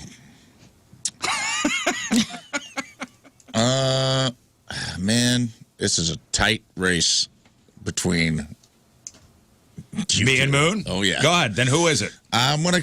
Moon's gonna edge you out only because he's always on point with it. Like with his greed? Well, being paid. He's like, I want to be paid. When I do something, I want to be paid, and I want to be paid what I'm worth, and he does not move off of it ever. Every once in a while, you'll throw somebody a freebie. But you do count your money like Scrooge McDuck, too. So Are it's you like, out of your it's mind? kinda He's got a Counting coin my pile money. at his Hey, house. Butthurt, hit that button, buddy. I didn't pick you, man. What do you want from me? Yeah, I you picked told me you. I sit there and count I sit at my desk and just count my riches. No, I think you do it at home. Oh my gosh. Excuse me, I'm going to go take a treasure bath. Yeah. Hell I yeah, saw you the are. secret room in your basement You're out of your with mind. the bathtub full Yeah, of you gold like coins. the book comes out of the bookshelf. It's just gold. I'm the least greedy. Who'd you pick, Lern? I picked Moon as well because you are the master of the dollar because you know how important it is to like make that money and you hustle. And so I don't know if it's necessarily like greed as much as it's hard work, but yeah, you get paid. You do not, and it's admirable. Hey, I'm man, a Gordon pushover. Gekko, greed is good. Yeah. That's not, yeah. I also think when you have 26 kids, greed is necessary. I was Absolutely. going to say, I have a bit of a defense mechanism when it comes to, mouths to feed. I picked Moon as well. For all the reasons listed. Yeah, I've been supporting a family since I was a teenager, not living at home at 17. So I do have a little bit of a battle with scarcity mindset sometimes, and it's something I've dealt with for decades. And yeah, I mean, if I'm totally fine with it being mistaken for greed. All right, so who'd you pick? It was tough for me because I don't see any of us actually having true greed. I really don't. I think all of us are extremely giving with pretty much anything that we have, honestly. For me, I know Rafe is pretty after it, so I picked him originally, and then I think I picked Riz in the end. God. And here's why, man. I know you said that. I don't know what you said. You said something a few minutes ago in your defense, but I think if you weren't the most well off here, I think you'd be in the same boat as us. You'd be a bit scrappier. Mm-hmm. For the same reasons, but I disagree. Again, I don't consider that greed. I just think you've had it. Disagree. Really, I think you've had it really made for a while now, and Disagree. I don't think you've had to like Would you say you disagreed? fight with him? in the ways Disagreed. Scott, who'd you pick? that we have. I'm surprised the button to get hit again. I went with Moon because I think he and Rafe, it was kind of a toss between them, but again, it's with the time and everything. They're always out there working to get a little edge, and a little more breakthrough. I'm really stressed out if I'm not working for something because I feel like I have too many people to let down, and it's not greed, it's fear, and that is the thing that I fear the most is not having enough to give my children. All right, one more. It scares me to death. Let's spin the wheel one more time. That's you. Oh, my bad. Greedy. Yeah, I was thinking about my greed. Hog in the wheel. All right, number 12. Already did 12. This one. number 12. Who has the most punchable face? We've done this one before. Aw, man. Who has the most punchable face? Okay. Why did everyone get that written so quickly? I will start with Rafe. Oh, man, 30. Bro, I said King Scott. Okay, King Scott. I'll take it. Only because he's just such a cutie patootie. Sometimes He it's just- like you just like wipe that smile off your face. Well, it's like, what's that line from Fight Club? I wanted to destroy something that was beautiful. Yeah, he's my Jared Leto. Yeah, he's my Jared Leto. It's like he's got beautiful hair. It frames up like a smiling, jovial, always in a good mood face. And every once in a while, I'm like, I just want to see you mad. All right, Scott, who's got the most punchable face? Well, I went with Sir Rafe. He's talked about that a lot. He always said has the face of a bully or whatever. Yeah. And yeah. Okay, I also picked Rafe. Yeah. Just want to punch that rat face right now. I bet you do. I want to put my fist right through that rat That face. ugly rat face. Moon? I picked Rafe mostly because I thought you would think it was a compliment because it's one of your bits. Butt hurt. It's literally one of his bits. One of his earliest bits when It's true. I saw a show years and years and years ago. His One of his first bits was about his face looking like an 80s movie villain, Yeah. and it's so punchable. And so I'm just handing it right back to you. It's true. I also picked Rafe Yes. because of the bit, and I just want to get up on those. No, baby mine has blues, nothing to you know do what with the I'm bit. saying? You just want to swing on me. I just want to swing on him. He just wants to swing on me, and Yeah, mine thank has you nothing- for your honesty. I'm not going to sugarcoat anything. He picked Rafe because Rafe picked you for the greed thing. That's exactly what it was. Oh, no, he didn't even pick you. He picked me. Oh, Ronnie, by the way, says your mustache makes it look a little more greedy. I totally You do thought look that you guys were sinister, going dude. to. I thought I was going to have a punchable face just for the mustache. No, it's definitely Rafe. All right, thank you. Hey, don't we feel like more together now? Now we're all mad at each other No. for the rest of the This is show. No, I feel like we're all This is a together great now. thing to go into tomorrow's competition. Excuse me, I have to go have diarrhea. By the way, I dare any of you to swing on me. I almost swung on you yesterday. I'm going to Try it. pretend the softball is your face tomorrow. Oh, good. I'll swing on you in the center of the island when we meet. We cross, when we meet there cross for the line. food. Today's He's there to trade. Today's Team Remember the Day is brought to you by Hot Shot Sports Bar and Grill. Swing by Hot Shots for a stellar artois and the all-new Reaper Bandit swings available for a limited time. From Imperial, Missouri, Chelsea Bergen is our Team Remember the Day. Chelsea. Chelsea is a daily listener to the Riz Show, and her mornings are never complete unless she's checked out what the Riz crew is up to. The Riz Show always helps put Chelsea in a good mood before work. She loves the addition of Lern to the group because she can relate to so much of her perspective on different subjects. Nice. Loves Craig's Freak of the Week, Friday Fails, and Matchup with Moon. Thank you, Chelsea. Chelsea Bergen from Imperial is our Team Riz Member of the Day. Get super sweet Team Riz Member of the Day soccer jersey. Get yourself signed up, 1057thepoint.com/Team Riz. All right, we'll take a break. We'll come back. Two things. We have the Craigslist Freak of the Week. Playoffs are underway. We'll let you know what two Craigslist freaks are moving on to the next round of the Freak of the Year playoffs, and then we'll get into crap on celebrities. And somebody in this room saw the new Deadpool movie, and we'll get a full review next. 7:17.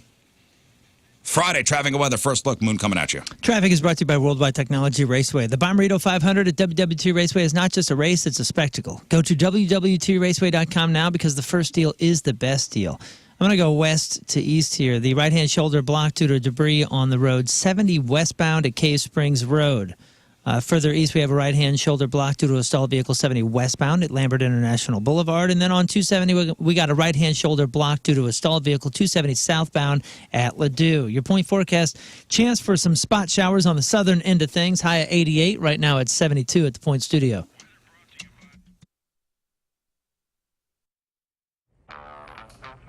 Oh, hey, just sitting here checking out all my awards. You know, there are many ways to reach us in the Point Studio. You could call us, you could social media us, I think you could even fax us. But there's a new way. It's called Mic Drop. Yes, download the Point app, click the Mic Drop feature, talk into your phone, and your message goes right to us. Look, I just got one from Jeff Burton. Hey, Riz, great show today. I'll see you tomorrow. All right, I f***ing read this stupid f***ing thing that head told me to read. That's right, the new Mic Drop feature. Download the Point app. Is this thing f***ing recording still?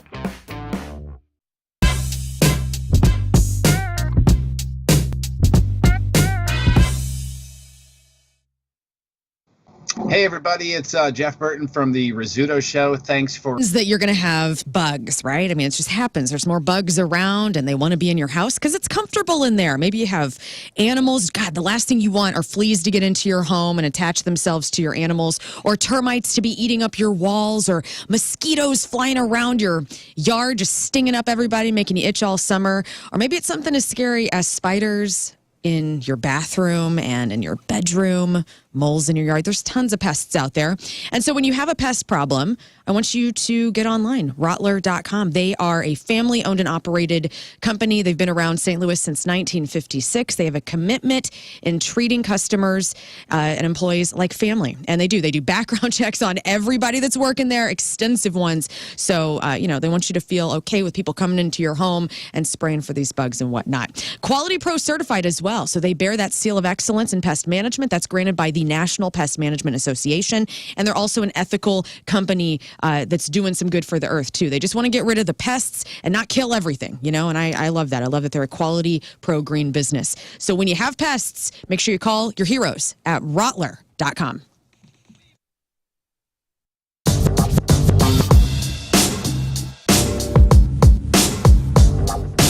Hey, it's Lux, and I'm backstage at Point Fest with the Glorious Sons. What's up, guys? How you doing?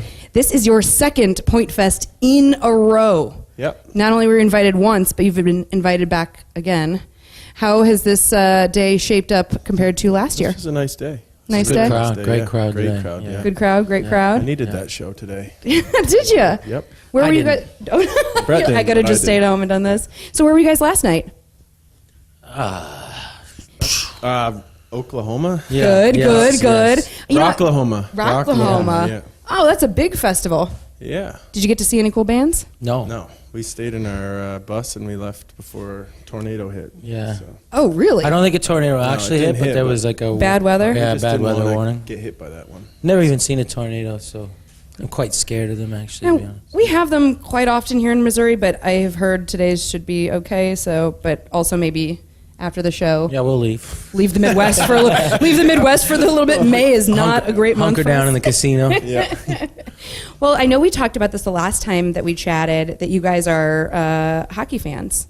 Not really, to be honest.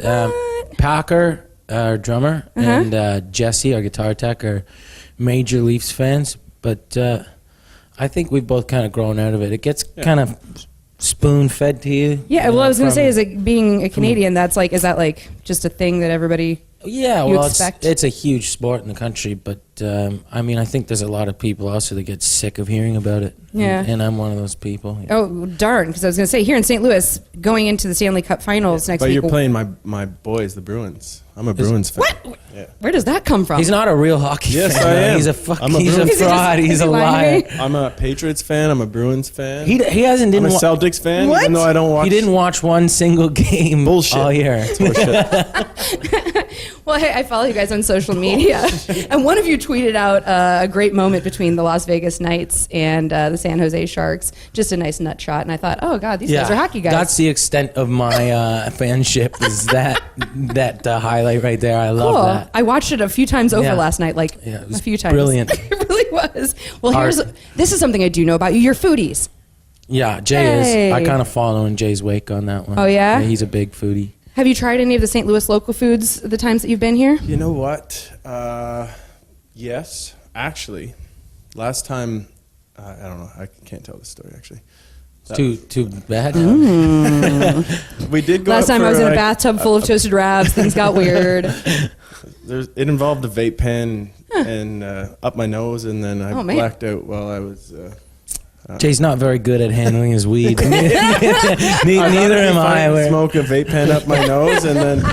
So last time I was here, I was. That gonna must be the we went Canadian out way. for I'm this not great sure I'm so on I that. It got completely erased. Gigantic lightweight, and you decided to smoke it up his nose for a night. And Yeah. So.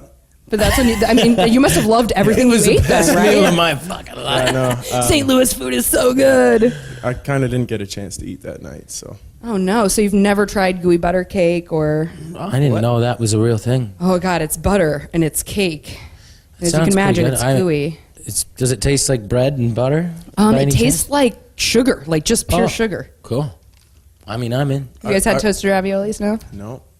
You've had regular raviolis, right? Yeah. Imagine them toasted and dipped like little fried pieces of Okay, goodness. like deep fried. Yeah, deep fried. So our drummer, like, he goes to every city and like Googles what the like main Yeah. cultural food is, like the Chicago hot dogs. You need one of those in every band, right? Like he'll eat it even if it makes him sick. Every city. He loves the hot dogs. They're friggin' disgusting. It's I love hot dogs. A Juicy the Lucy Chicago in hot dogs Minnesota. don't look that It's good. like it's all these Yeah. weird things that he eats, and it's just like, dude, that's not. Oh, that's no. It's just stuff people convince themselves is good over time to be a Yeah, part of. is that what it something. is? Kind of like being a Christian or something. Yeah, you're like, it's good. It's just good. You know, we're all doing it. It's everywhere. It's all around us. We're in it. All right, interview over. No. Radio edit. No, I don't edit that out. So, what do you guys eat on the bus then? Like, what do you guys? I mean, if hot dogs are out. I try not to eat on the bus. Oh, really? Yeah. I saw a video where you made some mango salsa on the bus, and I'm That just was wondering. me, and Yeah, I'm wondering if I can get that recipe. It didn't looked taste delicious. that good, to be Oh, honest. And looked good. it's Michelle's recipe, but I screwed it up royally. So, and it was for some cooking show, and we had to do something. So I tried that. I mean, It looked better than it tasted then, I guess, because it looked good from my angle. It was kind of like Through one of the those, TV. you know, when you make a meal for your mom and she says it's good. Yeah. That's kind of what it was like. It wasn't that good. It was just like a. But I'd be like, yeah, that's good. It was pretty good. You did a good job. Well, the last time you were here for Point Fest, my friend Mac interviewed you, and she asked you when you guys felt like you had made it, and your answer was that you were going to get to open for the Rolling Stones. And now you're going to be opening for the Rolling Stones again, but this time not in France, in Canada. Has that moment evolved for you now? Yeah. For sure. We get an hour set. So last time we played 35 minutes. So Oh, yeah. that hour kind of like gives you some freedom to really It's a real set. do what you want. And I mean, on that huge stage in front of like 60,000 Canadians is going to be, I don't know, electrifying. And I get to kind of control them and make them do what I want. Yeah. And they know our music already. Yes, It's like yes, a yes. natural step. Like, I mean, And to get the call back. Yeah. To That's get the other call thing. back is a France, really, They liked you like- so much that you get it. About Moritz Royce Jewelry, ninjabling.com, the exclusive jeweler of the Riz Show. Let's talk about looking at some of the pieces too. Go to their Instagram, Moritz Royce Jewelry. You will find one-of-a-kind pieces. You're not going to see all the run-of-the-mill stuff that they have in the malls and all the street-level jewelers that they're just trying to sell you another one of those million rings that they've made a million other people. Moritz Royce That's the lazy way. It is the lazy way. It is the way. You know what? That's a good way to lose somebody. You know what I'm saying? Really. It's you want to show somebody you don't care? You want to just go through the motions? Hate to be dramatic. No, it's just true. You want to just go through the motions, go, I'll go to the first place I see, and just go in there and go, I'll take that. No, something unique, something that shows you actually give a crap. And going to Moritz Royce Jewelry, sitting in a private office is unlike anything you'd ever get any other place. It's a unique experience for sure. We're talking about a private showroom, and that is just the tip of the iceberg. You got to make an appointment. You go up there, you get buzzed in, like you always used to say, it's like a speakeasy. Yep. It feels I know cool. where it is. And then even that showroom selection is incredible. And guys, check out the watches as well. There's something for everybody at Moritz Royce. Go to ninjabling.com, get the phone number, get the address, make an appointment. They've been around for 40 years now. Moritz Royce Jewelry, the exclusive jeweler of the Riz Show, where you get the jewels and not the shaft.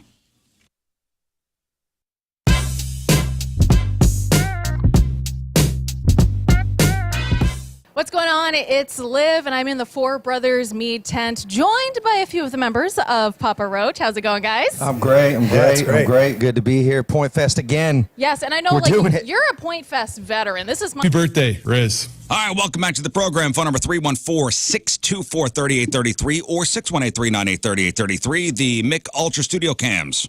1057thepoint.com/Riz. The socials at RIZZ Show. Your emails, RizShow at 1057thepoint.com. Friday Fail Stories coming up. Rafe's E-Memoriam. We have comedian Ron Funches coming in. Big star, that Ron Funches. He's at Helium Comedy Club tonight only. 7:30 and 10 o'clock. Not a weekend thing. Tonight only. Ron Funches. And he'll be here around 9 o'clock.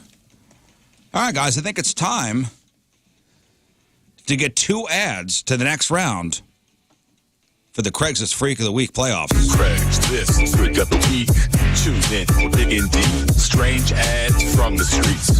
Who knows what freaks you'll meet? Craigslist Freak of the Week. Get ready, can't you see? Free ads, weird and wild. It's a blast so crazy now. Just like a scavenger hunt. We're on a spree. Find us, folks. Who'll it be? Open till the winner's crowd gets a blast. Craziest ad, we'll find out fast. All right. I realize that sounds like a B-side Digital Underground song. Yeah, I don't know. That's the Humpty Dance B-side. All right, time for the Craigslist Freak of the Week. It's the playoffs first round. Two of the ads that Lern read yesterday will be moving on to the second round of the Freak of the Week playoffs. And here's how it all shook out, thanks to all your votes. In fourth place, never to be heard from again, it was ad number one. We say goodbye to Gaseous Clay. Gaseous Clay was the businessman off on traveling and smelling the gas of women from different countries. Yep, He eat wants Indian you- food. Yeah, he wants you to eat some Indian food and, fart a lot. Blast away. Little poopy doesn't bother him. All right, so we say goodbye to Gaseous Clay. We also say goodbye with 13.7% of the vote to Conway Spitty. This is the American Cowboy obsessor. Looking for an American stallion, one that's not afraid to buck me until the sun comes up, quote. Bring your lasso and snatch him up from the living room. And use him as a spittoon, basically. That's right. Chew tobacco and spit it into my mouth. All right, so that means the next two ads will be moving on to the next round of the Freak of the Year playoffs. Congratulations. With 29.2% of your vote, Jamie Lee Pubis moves on. I want to get literal. Woman for man, 41 years old, Vancouver. I have a fetish that goes one level deeper. I want to become the genitalia, the organs themselves. I'm a special effects costume designer and cosplay aficionado and obsessed with male and female organs. I want a willing partner with intense sexual desires who will not just administer their wonderful penis, but transform and become the penis itself. I have designed a human-sized latex costume to scale of life like a penis and a vagina. These suits have removable sections for intercourse while fully immersed in our roles as both living embodiments of the masculine and feminine. The suits are highly detailed with a testicle sack for your feet and circumcised penis head. And my suit has all the parts of an asymmetrical vulva, labia minor, majora, clitoral hood, and even hidden clitoris flap, which hides the ever-elusive button that we all seek. As you sheathe your sword in my scabbard and thrust, we become one and transcend all barriers of sex and art and orgasm in a gender-bending euphoria.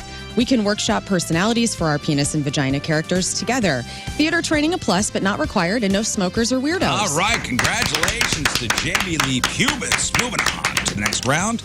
And also congratulations to our top vote getter yesterday with 50.9% of your vote, Gene Even Wilder. The Candy Factory, man for woman, 53 years old, London.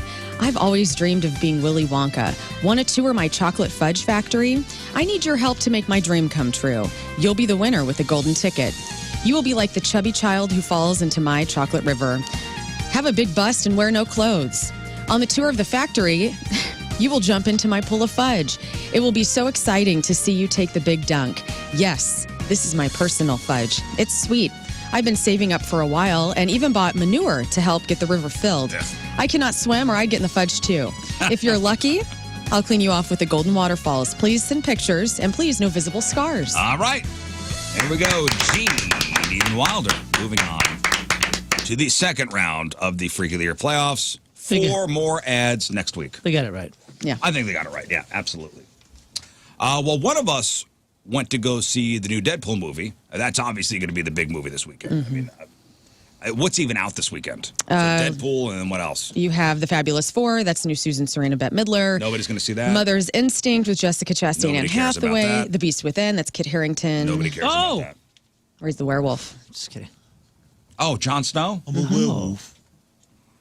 Yeah, I'm sure all the big movie houses moved all their major releases away from this, knowing this Deadpool movie is going to be the big one. My son saw it yesterday. What do you think? Loved it. He said probably his favorite Marvel movie. Good. But Moon brought up a good point in the kitchen, like, you can't trust a teenager. Nah. It's true. Can't trust He probably had all those endorphins, from seeing that movie, just probably clouded his... Yeah. And your son's a crazy smart kid. I'm not saying anything about him. This has nothing to do with him. Oh, It has- I get it. It's teenagers. It has everything to do with the hype game and who it's pointed at, and it's our kids. Like you and my son, if they get hyped up enough on something, Their judgment is clouded. they're gonna like it a few more points. I mean, we were texting right as he got out of the movie. I go, what'd you think, pal? He goes, I'll read you his text message. Oh, wow. Wow. The boy review. The boy review. Said, was it good? Amazing. Top 3 Marvel movies. You know what? Might even be my number 1.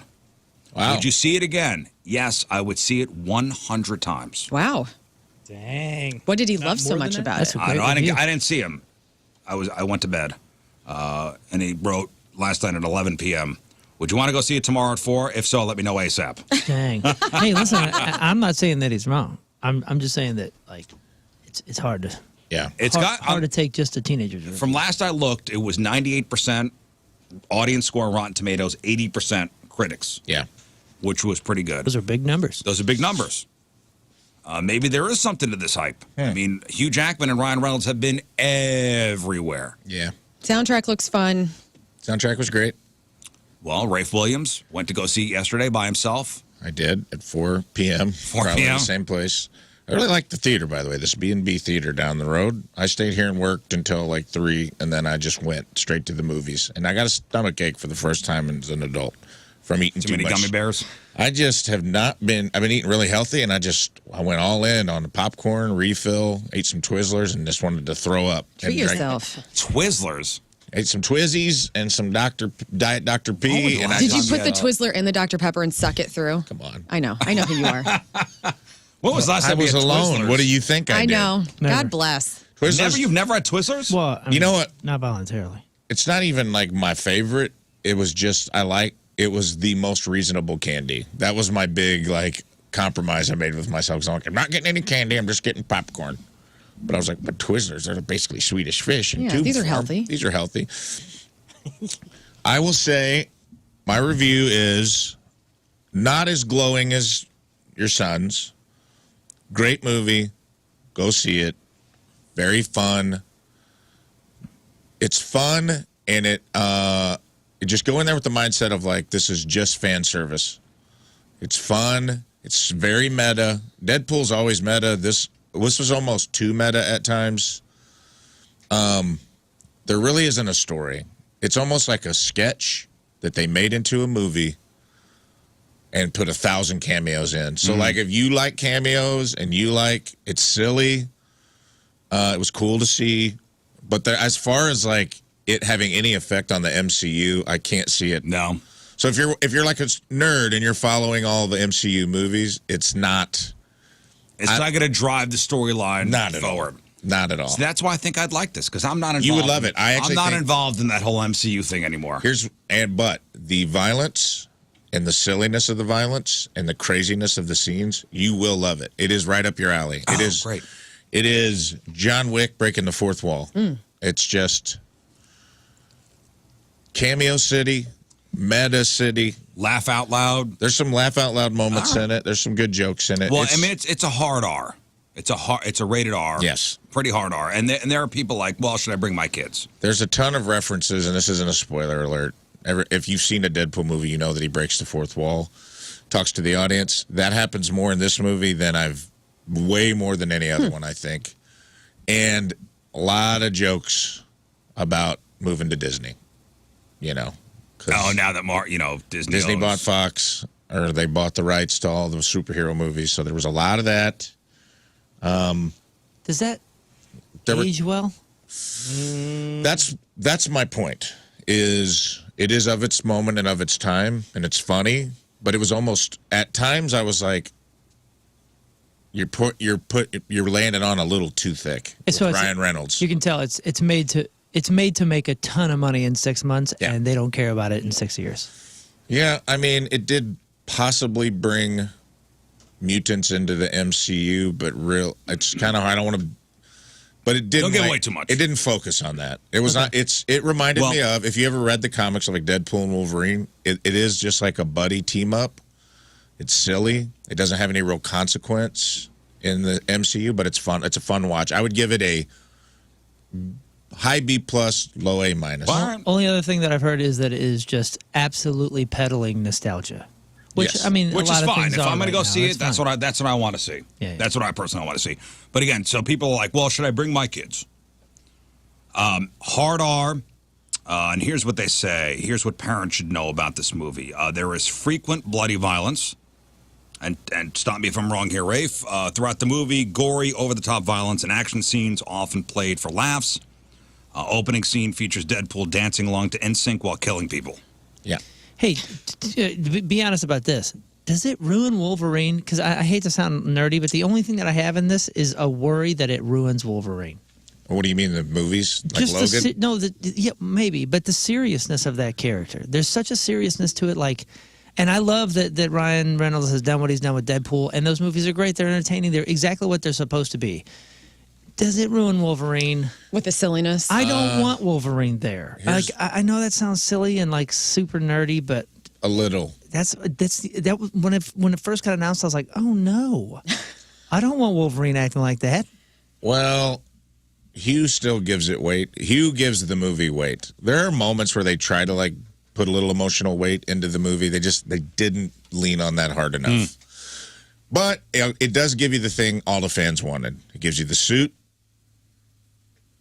I don't want to say any more than that, but you finally see Wolverine like you've wanted to see him. Coarse language. With no underwear? See his weenie. They say nonstop coarse language. Yeah. There's an onslaught of F-bombs from start to finish, plus every other vulgarity in between. A lot of sexual references. Yeah, there was a lot of poking fun at Disney with like what Kevin Feige, he like literally mentions like Feige said we couldn't show cocaine, but he didn't say we couldn't talk about it. No, I'm talking sexual references. Yeah. They say parts of Wolverine's mask, for example, are referred to as BJ handles at one point. Yes. Well, now you've blown it, so I'll say it. You finally see him in the mask. Oh, okay. Well, That was kind of a... Didn't they show him that way anyway? I think in the trailers. Okay. They never showed. They showed him in the suit, but he does finally put the mask on in the movie. Oh, interesting. Sorry, it's been spoiled, but it's I didn't know cool. it was a spoiler. Let it be known. I didn't know either. That's why I didn't want to say anything. Maybe it's not. I don't remember him showing it, You but just saved me $16. I appreciate that. No, stop it. So listen, if you just know it's a hard R. there's going to be some surprise cameos in this though that were pretty cool. That they had fun with. I will say that. It is fun. Just go in there to have fun. Don't go in there to be like, this is going to... They make fun of the multiverse and how bad it's been for Marvel. You know, like they're poking fun at how bad the movies have been since Endgame and that Marvel needs to get it together. What a hot take. Yeah. What a fresh, cool take. Right. Hey, listen, before we go on, I got to read this text message from our buddy Brendan Shanahan, whom we all know. Yeah, we know. Remember we were talking about road rage and how Missouri is number 2 as far as worst states for road rage? He says this just happened driving this morning on 364 West while you were talking about the road rage. An SUV didn't let a Jeep get over, so he sped up and throws a bottle of Mountain Dew out his window to try and hit the car behind him. And it comes over and lands right in front of my car and explodes all over my car while going 65 miles an hour. Jeez. They speed up and keep cutting each other off until they split off and go into different directions. I see up ahead the Jeep gets off at my exit, and in the back window of the Jeep is a weirdo sticker. No. I pulled up next to him and yelled at him for hitting my car with the bottle. He was saying he was sorry, and he was saying the lady was crazy, I guess the one that we were going back and forth with. That's why he threw it. Did you yell out the window, I'm going to text Rizzuto? He was listening to your show, and I said, your weirdo sticker, and you're listening to the Riz show talking about driving like an a-hole right now. And here you are.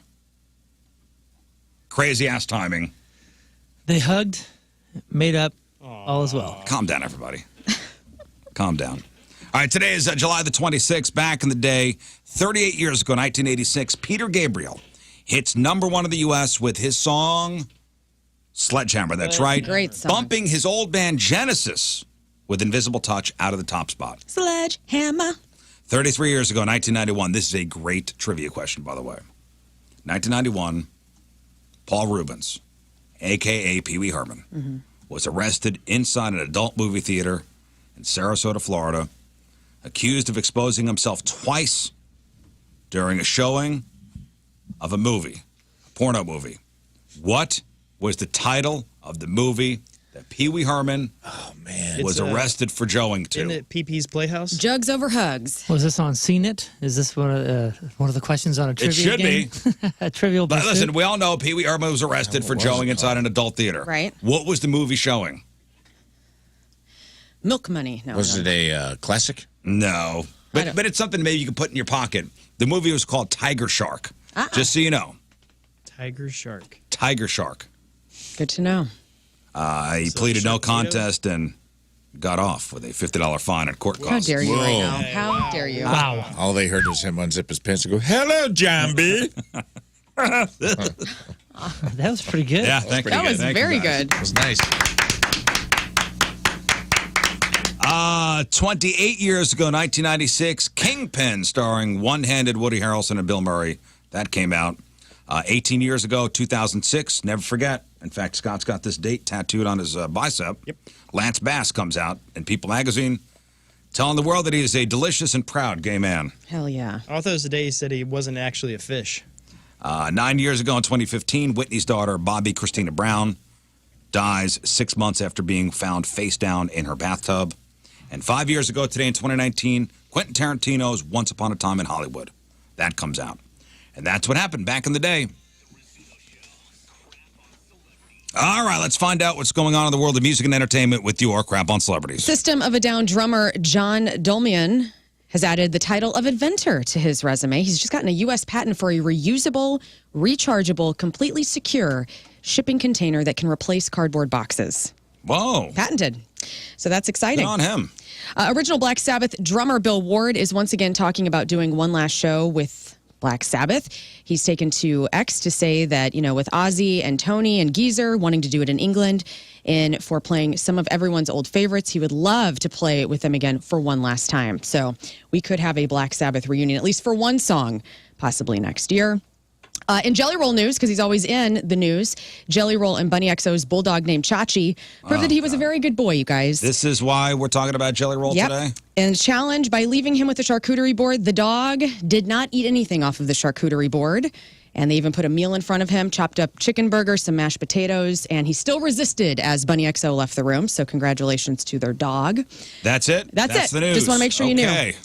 Color vinyl variants of Linkin Park's Hybrid Theory, Meteora, and Hunting Party became available today, so you might want to collect those. It is the 25th anniversary of Red Hot Chili Peppers' album Californication, which we'll probably hear much of on Tuesday. And Jerry Cantrell of Alice in Chains is on tour with Bush and Candlebox. That starts today in Oregon. We're going to see them August 10th. At St. Louis Music Park. And Justin Timberlake is due in court for his DWI today as well. Oh, today. Okay. Okay. On the day, the anniversary of Lance Bass coming out to People magazine? Yes. Big in sync news. A coincidence. Trying to steal It the is thunder, not. I think. Let's go to TV, shall we? Jordan Peele is bringing back the horror prank show Scare Tactics. It's going to air sometime this fall on USA. The Oscar-winning Get Out filmmaker is reviving it, which originally launched on the Sci-Fi Network in 2003, ran for 5 seasons, and it debuted just 1 month after Punk'd on MTV, which featured ordinary people being put into terrifying situations with the help of professional Hollywood special effects, stunts, and makeup teams. So this is coming back, Scare Tactics. Scare Tactics. On what channel? This will be on USA. Okay. The new Disney Plus, Hulu, and Max streaming bundle launched yesterday. That means you can see House of Dragon, Mickey Mouse, The Avengers, Batman, and the Bear all in one subscription now. The bundle costs $16.99 per month with ads. And if you don't want ads, it will be around $30 for you. The entertainment options include Disney, HBO, Hulu, Warner Brothers, Pictures, FX, ABC, Marvel, Pixar, Searchlight, Star Wars, CNN, DC, Discovery, Food Network, and HGTV. And it's all on one? It's all in one. Very cool. So it's like you're getting cable. We're slowly going back to cable. Yeah, we're slowly going back to cable. But if I already have all those things. Well, you might want to look at what you don't have and see if it'd be worth it to switch over, Oprah Winfrey and Gayle King did an interview with Melinda Gates, and they were talking about their longtime friendship. The old rumors about their sexuality came up. Gayle King says, I used to say to Oprah, you've got to do a show on this because it's hard enough for me to get a date on Saturday night with people thinking that we are gay. If we are gay, we would tell you. So they're not gay. That was the long-standing rumor that Gayle King and Oprah were gay. Right. They've just been friends for like 50 years. Stedman was her beard. Right. Yeah. I didn't realize that they worked together. They met at Baltimore news station WJZ-TV. That's where Oprah and Gayle met. Hey, what's going on with Stedman? Haven't heard much. I haven't heard anything. He's living the best life ever. He really is. He really is. Gina Carano's lawsuit against the Walt Disney Company will proceed to trial. According to the New York Post, a Los Angeles federal judge has denied Disney's motion to dismiss the lawsuit, which was filed by Carano after she was ousted from The Mandalorian 3 years ago over a social media post comparing the political climate in the United States to the Holocaust. The actress wrote on Twitter, I am moved to tears. After a brutal 3.5 years, I am being given the opportunity to move forward in the court of law before the judge and my peers to clear my name. I'm very grateful curious to see what's for this going to go on with that. opportunity.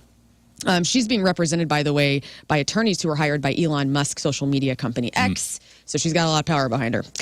Moving into movie news, Lady Gaga taught herself to purposely sing poorly for the new Joker that's coming out because she wanted to remain entirely true to Harley Quinn. What a humble brag. Who is not a trained singer. Right? So if you're a Gaga fan, this is not going to be A Star is Born. It's going to sound worse. Just prepare yourselves. That is kind of I mean, come on. I had to actually train to be bad. She says, awesome. There's plenty of bum notes from Harley. When I breathe to sing on stage, I have this very controlled way to make sure I'm on pitch and it's sustained at the right rhythm and the amount of time. But Harley Quinn would never know how to do any of that. The Joker will be in theaters on October 4th. Did anybody watch the trailer? Yeah. I'm Looks excited. good. I love her, and I think I like that it's going to be kind of a musical, but not completely a musical. Yeah, it's, I think they just break into song randomly. They played that yesterday before the movie. That and the new Captain America. Was it a different trailer or the one that they're I don't know. I think it's the one that dropped everywhere. Yeah. Did you watch this it? Week. No, I'm watching it right now, silently. Well, you got to, during the break, watch it. Put it on the big screen here during the break. It looks good. Yeah, I mean, it looks good. I'll for sure see it. But the original movie is one. Yeah, it was good. It was good. The original Joker, but it was one of those I saw it once. Never again. I'm good. Yeah, same. But I would see the sequels But I'll that see come the out. sequel. Yeah.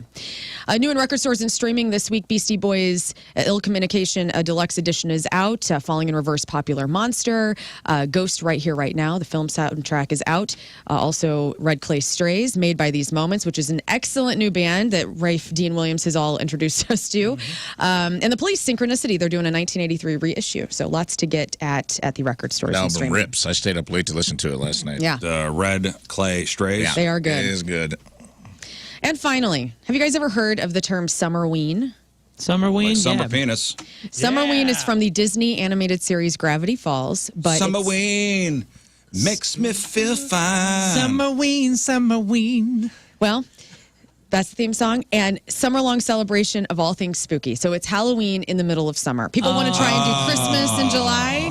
Summerween is Halloween in summer. We So didn't know that. I have a list of movies, and I'm just going to give it to you, of what you could be putting on your outdoor movie list to celebrate get to guess Summerween. them? You know what? Do you want to guess? Yeah, the first one's got to be I Know What You Did Last Summer. That's number 3, Scott, but that's very good. Yeah. Okay, what else would you say? Horror movies in summertime. Summer horror movies. That have a summer feel to Okay, the so horror. Camp Crystal Lake, Friday the 13th. Friday the 13th is number 10. Texas Chainsaw Massacre. That is number 8. All the camp movies. What's the other? What's the X? Not X. Saw? No. Scream? No. Blair Witch Project. That's a good Eli one, though. Roth film where they go over to Europe. Hostel. No. Okay. Midsummer. Midsummer is on there at Still number haven't 4. seen that. It's weird, dude. Ticks with Ron Howard's brother. Yeah. No. Clint Howard. Yeah, that's a good one. His handsome brother, Clint. Nightmare on Elm Street. Nightmare on Elm Street, not on the list. The one that got the looks, not the talent. What happened in the summer? Sleepaway Camp. Yes, number 9. One of those Final Destination movies. No. One that you're not going to get, Fear Street Part 3, 1666. Oh. That came out a couple years ago. You got to give me a minute.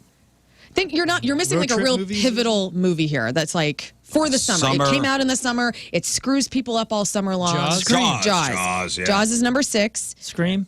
Scream is not on the list. Sharknado. That should be No. in there. Okay. There's 3 more. You're missing 5, 2, and 1.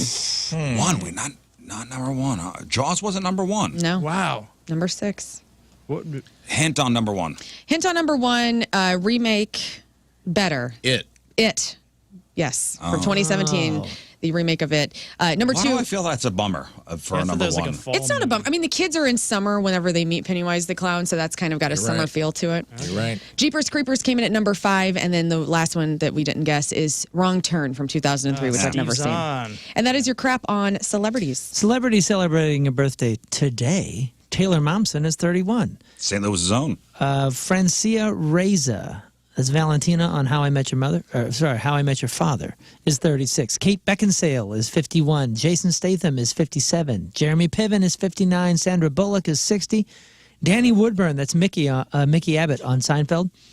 Danny Woodburn is 60. Gary Sharon is 63. Kevin Spacey is 65. Dorothy Hamill, figure skating star who won gold in the 76 Olympics, is 68. Roger Taylor, Queen's drummer, is 75. Helen freaking Mirren is 79, and Mick Jagger. Anybody care? I know that he we was. talked about him. Yeah. He was here this last week. We were talking about it. Do you guys want to fashion a guess as to how old he is? 80. We said it, right? 81. He is 81 years old. 81.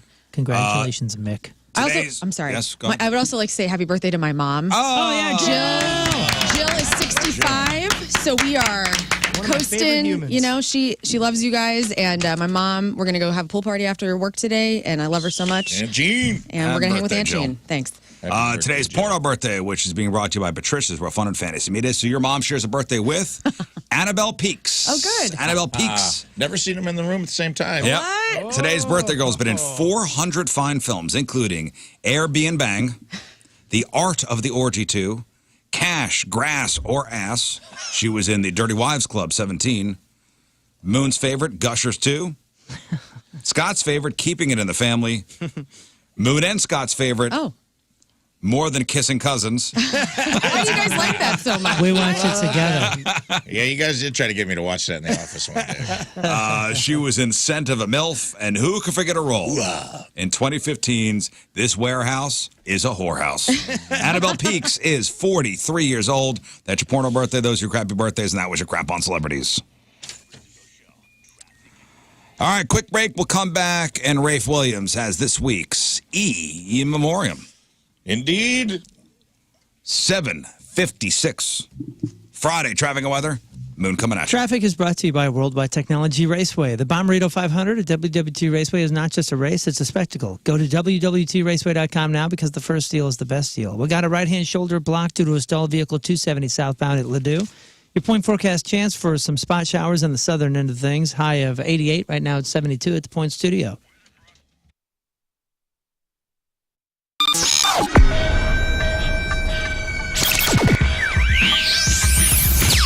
It's Riz, it's Jeff Burton backstage at Wayback Point Fest with Vaden and Donnie from the Toadies. Good afternoon, gentlemen. How you doing? Hello, how you doing? See, this is not that bad. I mean, you guys are from Texas, so this swampiness is all right. Yeah. Oh yeah, we need just fine sweaters. This is sweater weather. This is old hat for you guys. So. He took off a cardigan right before we started rolling, actually. I took off my shirt. That's my sweater. So you guys were spinning some yarns before we just went on the air here. I mean, do you realize the Point is what, over 25 years old? Yeah, 25. Do you remember coming to St. Louis in the mid 90s and playing for the Point or playing for St. Louis? I don't remember a whole lot in the mid 90s. Yeah, boy. Yes. Truth right there. Yeah, of course, yeah.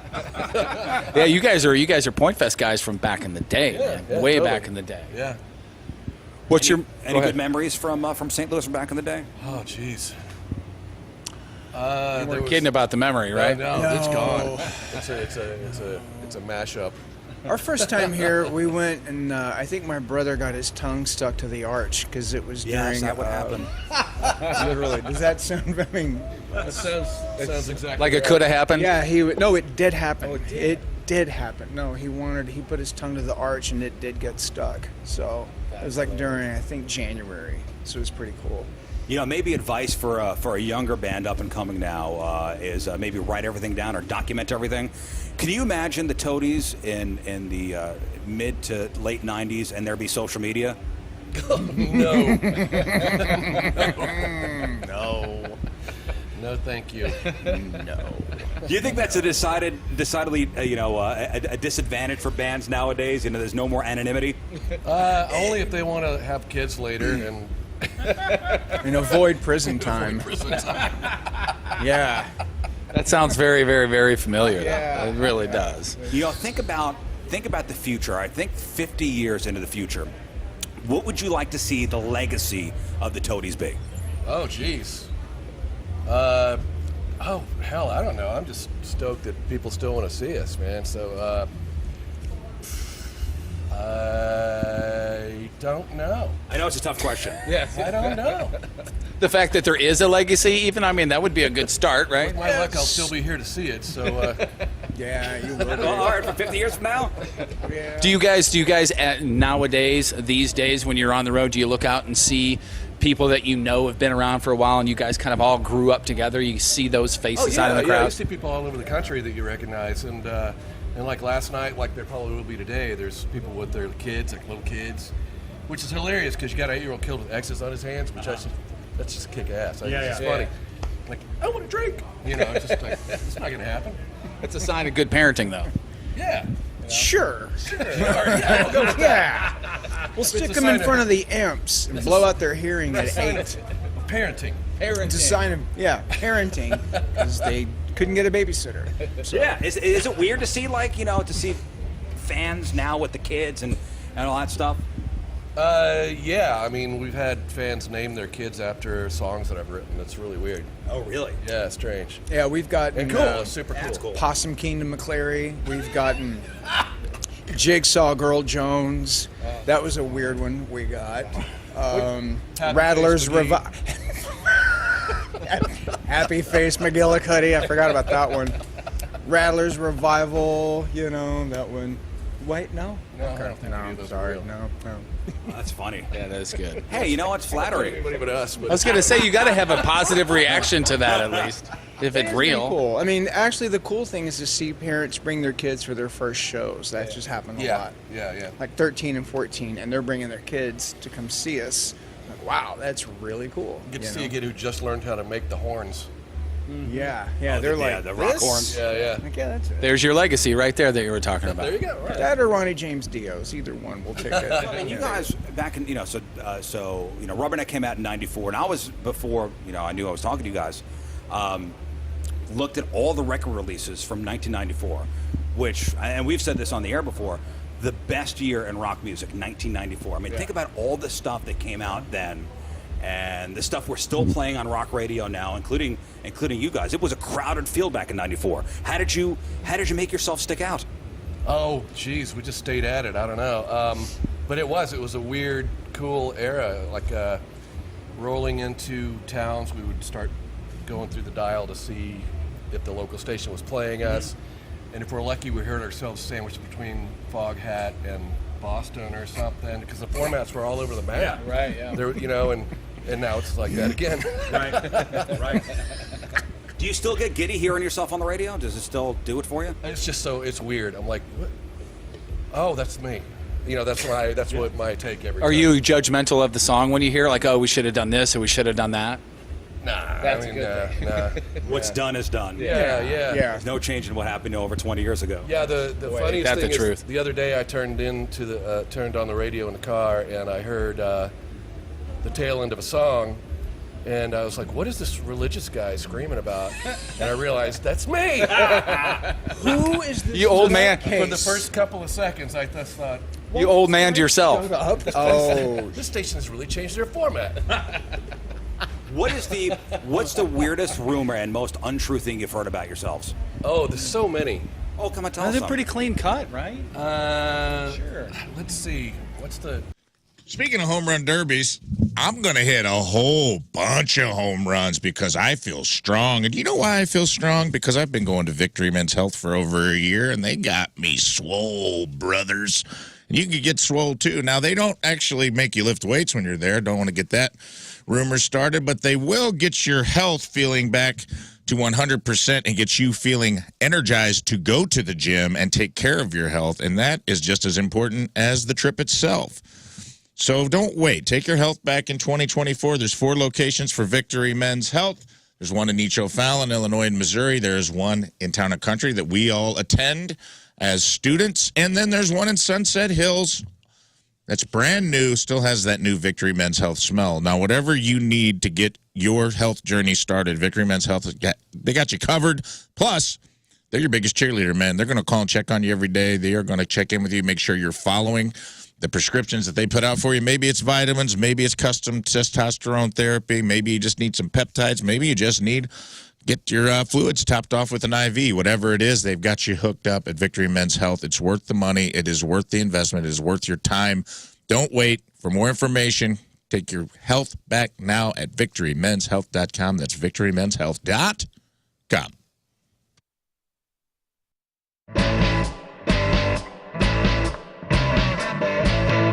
Well, here we are, Music Record Shop, and it's Donnie.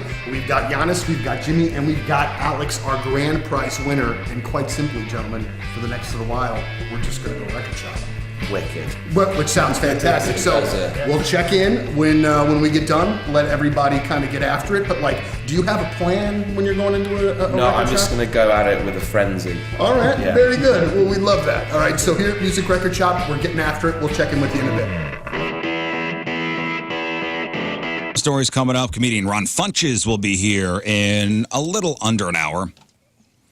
Any of you guys ever burn your feet on hot sand at the beach? Oh, yeah. Yep. Mm-hmm. Like how bad? Really like where you bad. Bad? You have to hop, you know. Like where it was, I couldn't get to my shoes. I didn't know where my shoes were, and I'm like, Where the are my coral, shoes? Where are my shoes? Yeah, it was bad. Like hot coral beaches. The worst I ever had it was we were in Phoenix in August, and we're at a hotel, and they said, "Man, you got to have put your flip flops next to the pool because you cannot walk on the pool deck without flip flops. You will burn your feet." And when I say burn, I mean burn. Right. And idiot me, oh, okay, and hurt like hell. Had to jump back in the pool. But here's the worst possible version of that. 42-year-old guy from Belgium had to be hospitalized in Vegas after walking around barefoot in Death Valley.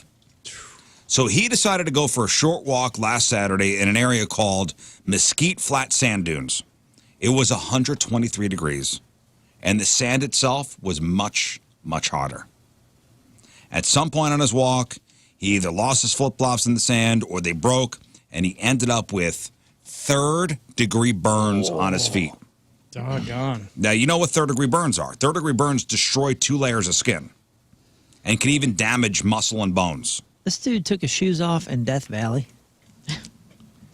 Well, so third-degree burns on his feet. His family called for help. Other tourists had to carry him to the parking lot, which is great. Carrying somebody in 120 degrees sounds fun. It's a dry heat.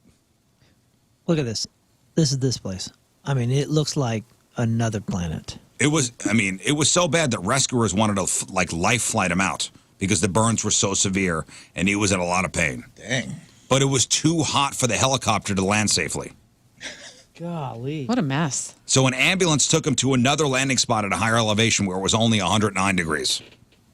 Can you imagine being the person that's carrying him? Like, okay, when's that chopper get here? I've been carrying this guy for miles, and then they go, "Oh, sorry, it's too hot for him to land. I need you to take him to a different area, a higher elevation. Please go uphill." Oh my God! You got to be kidding me. But this guy, third-degree burns. I can't imagine the layers of skin that were on the bottom of your foot, Right. almost to the bone. That sucks. Yep. Whoops. Why did he do it again?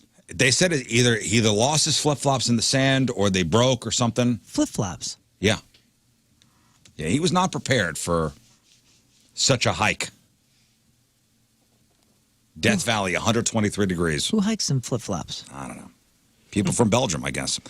Rafe? Yes? I think it's time. Okay. It's time for this week's E-Memoriam. It's time to say goodbye. Brought to you this week by me, RafeWilliams.com. That's right, RafeWilliams.com. Get all your comedy needs met at RafeWilliams.com. For those of you that don't know, the E-Memoriam's where we say goodbye to some folks we lost this week. In the style of the Oscars, E-Memoriam. Whether it be someone we made mad or they pissed us off or just crazy emails that we received, whoever it is, here we go. First up, one woman missing a nipple.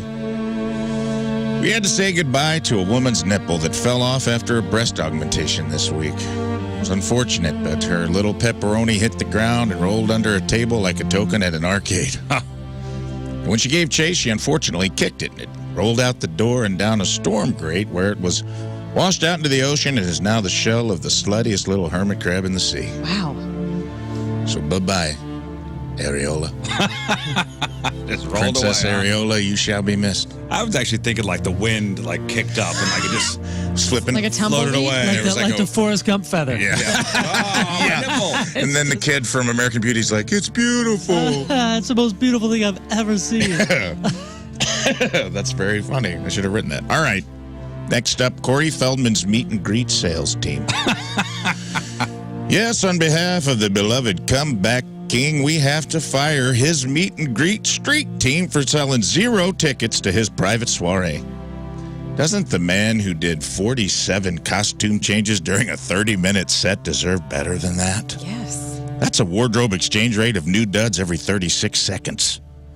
I mean, it was obvious after he played 2 songs and told the audience, quote, okay, those were the classics, end quote, before launching into his new stuff, that these $250 meet and greets should be flying off the shelves.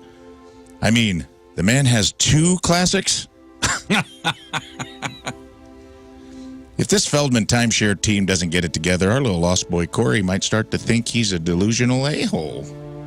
So you fired, street team. And bye-bye. Yeah, Moon, I know you weren't there last Thursday, but he had, he played 25, 30 minutes? He had 4 or 5 costume changes. Oh, I know. Listen. It was wild. He's a pro. Clownvis told me that that's what he did here at the Headliner show. So I was expecting nothing less. But that was a headliner. Like, he was playing... Hey, man. At the beginning... It doesn't matter. Okay. Whether you're playing 30 minutes or 3 hours for 10 people or 10,000, you deliver You're the right. show. You're right. The show Showbiz, is guys. the show. Showbiz. You're right. Well, speaking of delusional, overrated a-holes, let's say bye-bye to the biggest one of all from last weekend. Fred, you're the worst Durst. Poor widow Freddy was so upset he tried to break stuff before his concert. And by break stuff, I mean learn spirit. Only to have her go out and absolutely rip it to the max like a true rock star in spite of Fred being a negative, discouraging, dispiriting douchebag and accusing the radio station of, quote, rigging a contest that he literally created, judged, and chose the winner of himself. And let's not forget, before Fred says, it was for the fans, man, that we live in a digital age where Limp Bizkit and Fred have unlimited, unfettered direct access to their fans through social media and could have easily solicited audition videos directly from their fan base. So what do you need us for, Freddie Allen Maine III? Oh, I know. You need us because you have to farm out to radio stations around the country, too, and let's be frank here, help move lagging ticket sales and curry favor to get airplay for a new mediocre at best single called Turn It Up, Bitch. Damn. It came out on an album that you released way back in 2021. Newsflash, Frederick. It didn't catch on then, and it probably ain't going to catch on now.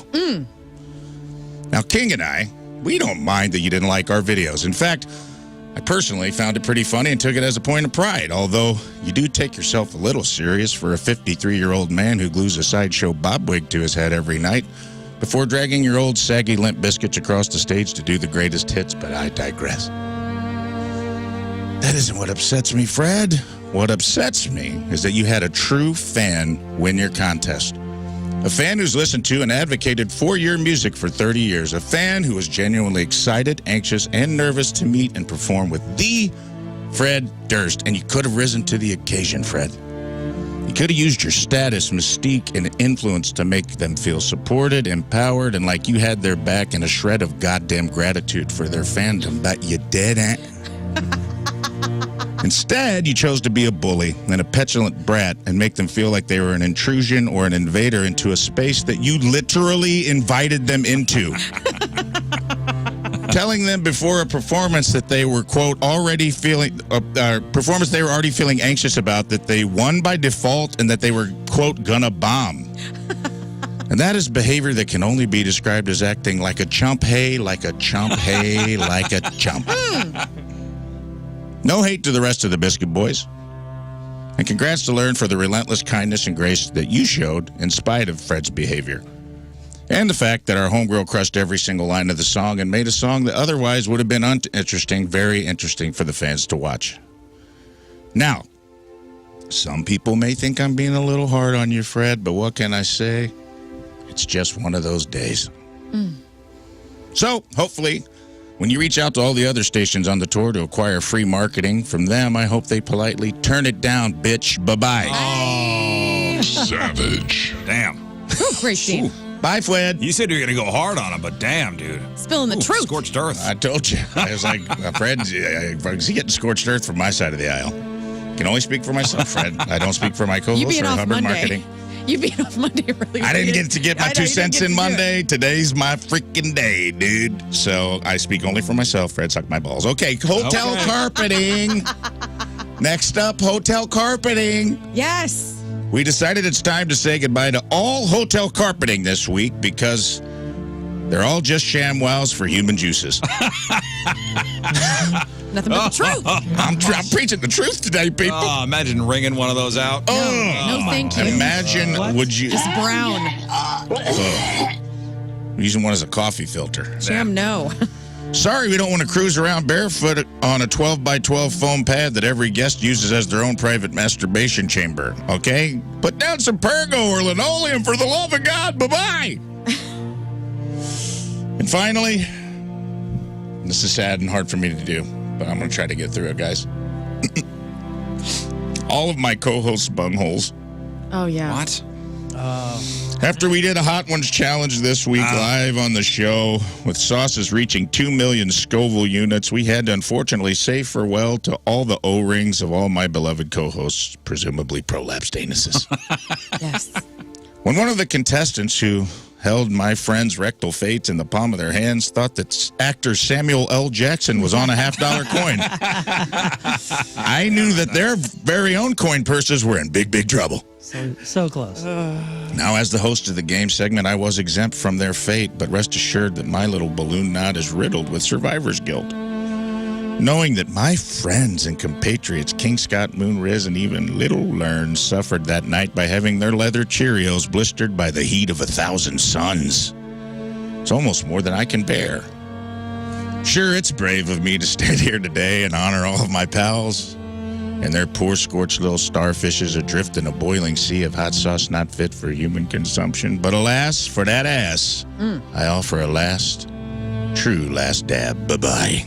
Bye-bye, bungholes. Bye-bye, bungholes. And now on to the real RIPs. We lost a few this week. We got John Mayall, British blues rock legend and 2024 Rock and Roll Hall of Fame inductee, died at 90. Congratulations, John, you made it. Spirit Box bassist Bill Crook, former bassist and Canadian metaler Spirit Box, died. Lucy Blue Knight, Guns N' Roses lead guitarist / announced on social media this week that his 25-year-old stepdaughter passed away. He was the daughter of Slash and his former partner, Megan Hodges. She died in Los Angeles on July 19th. We lost 3 pooches this week. We lost Root Beer Piper and Josh McNew's beloved Ollie, and that's never fun to hear. Friends of ours lost their dogs. That makes us sad. We also lost the final top, the 4th top of the 4 tops stopped spinning. Abdul Duke Fakir, the last surviving member of the beloved Motown group, the 4 Tops, passed away at the age of 88. Congratulations, Abdul. You made it too. And finally, one headless seagull. Oh, yes. We lost an endangered species of a seagull this week when an overzealous dad ripped its head off for trying to take food out of his daughter's hand. So R.I.P. Seagull, and that concludes this week's E-Memoriam. All right, thank you, Rafe Williams. E-Memoriam in the books. The books.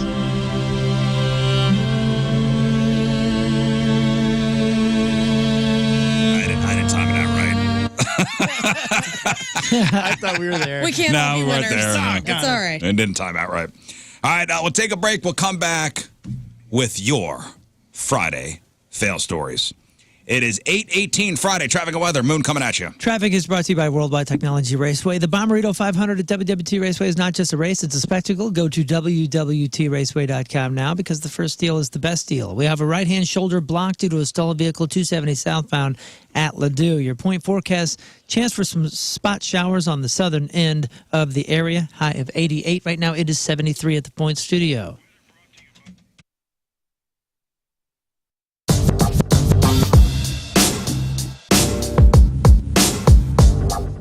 Joined by Seether. Gentlemen, how are you? It's great to see you, and thank you for being here with us.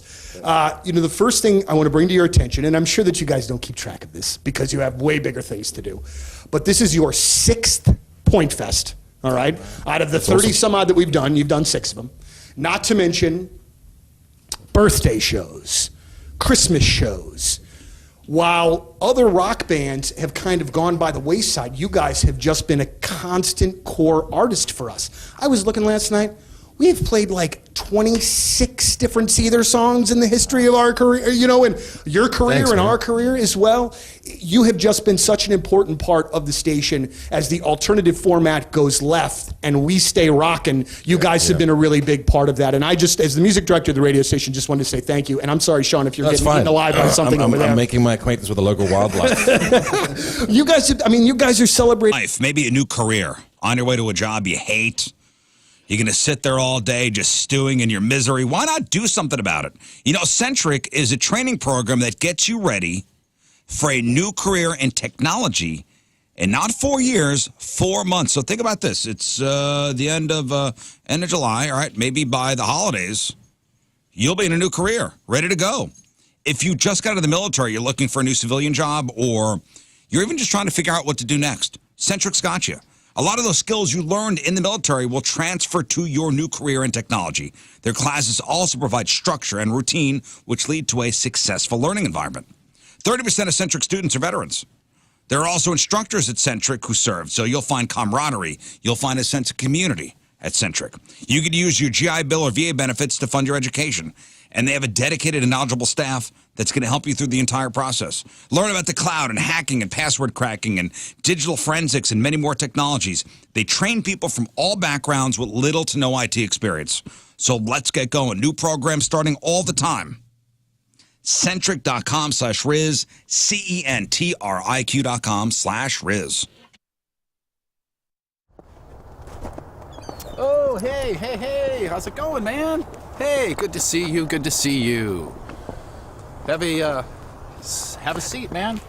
Just wanted to have a chat with you, King Scott's Virginity, just to talk with you real fast and just to say, first of all, thank you for everything that you've done for King Scott and for his lovely fiance. And I also wanted to say that you've been such a big part of our lives, you know, whether it's the show or just in our personal lives. And relationships end, and it's time for you to go. And I didn't want you to be shocked, to be surprised or anything, so I wanted to give you an idea of what's going to be happening on the wedding night, what's to come, so to speak. So when two people are in love, they get married, and then after they get married, they normally go away somewhere, someplace beautiful, and then they get, you know what I mean? Like, they will go behind doors. I recommend going behind doors, and then you that so that bitch can't get out. You show her God. You know what I'm saying? This is how you show her. And so strong because she ain't never seen it before. And you drill.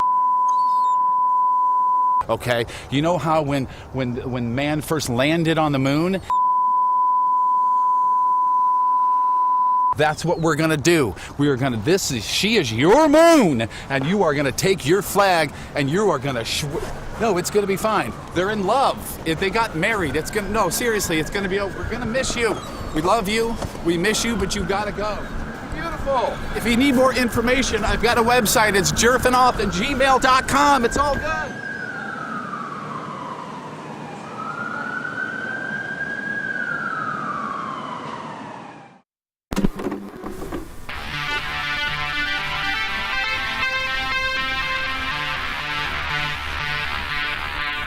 It's 105.7 The Point, Donnie Fandango backstage, way back Point Fest, Goldfinger, and we got everybody. How you guys doing? It's great to have you. Woo! Thanks for having us. Well, and welcome back to St. Louis. I know specifically people were absolutely stoked to see you guys and have you guys back here. And, you know, our buddy Moon is waving that Goldfinger flag when you guys aren't here, man. Moon rules. Yeah, pretty much. I've known Moon way before Moon. Thanks, buddy. He's a really good man and, Yeah. and an incredible musician, and it's an honor to have him in the band with us. Really, really incredible. Thanks, you know, John. and I say this, and we're going to do this. We're going to make him feel uncomfortable. We're going to talk about him right in front of him, all right? But you have access to probably thousands of musicians. Moon, we see what Moon does with Greek Fire and things. What was it about him that you wanted to bring him into Goldfinger? Obviously, he can do a lot of stuff, so I would assume that. He's a good-looking dude. There's that, too.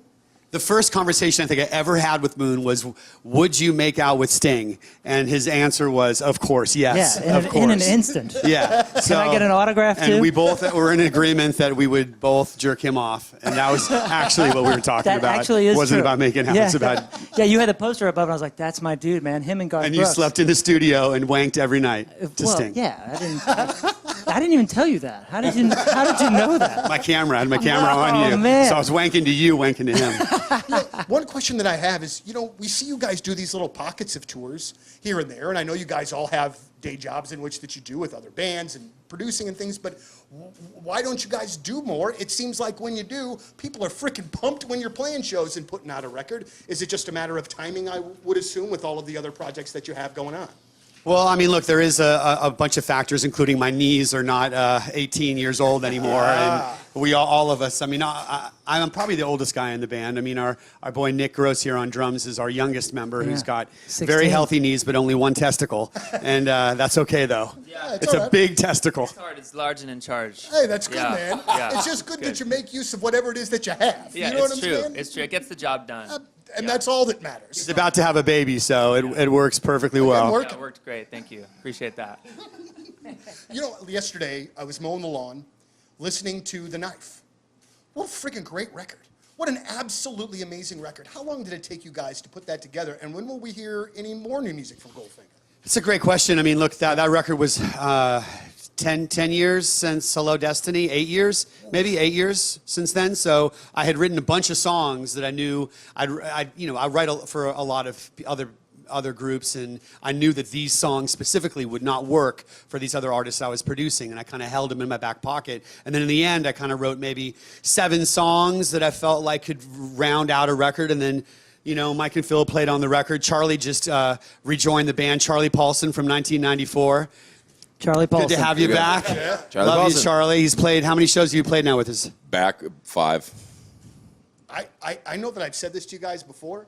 I was talking to you here at this venue when you got arrested at the Warped Tour back in 95 or 96 or whatever. Yeah, We were just talking about that earlier. You guys gave us passes, me and my college radio buddies, because nobody else would. Thank you for that. And before your set, we'd interviewed you. You said, come back after the set. So we did. And we were talking to you guys. And as I'm talking to you, I can see the Maryland Heights police and a golf cart coming up. And I was like, oh, I know what's going to happen here. But it was legitimate. All right, folks, time for your Friday Fail Story.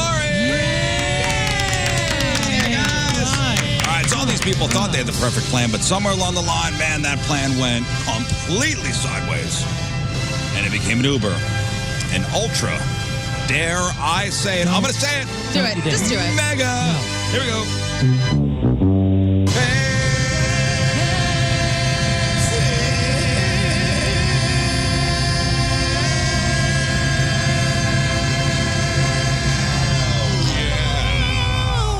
Fail. All right, guys.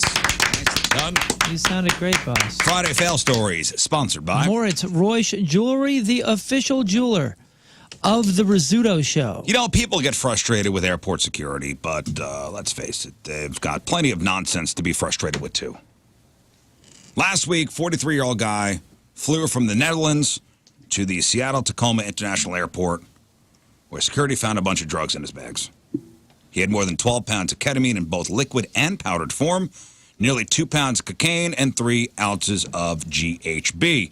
He was arrested, later posted bail, headed back to the same airport with plans to travel to London. And guess what he brought with him? What? Airport security stopped him from boarding the flight when they found drugs in his checked bag. More than 1/2 pound of ketamine. I'm assuming the first drugs were confiscated, so they were new drugs. The man is facing new charges under Washington state law for possession with intent to distribute ketamine. So, man arrested for having drugs in the luggage twice in a week at the same airport. What a dope. I'm assuming that's a lot.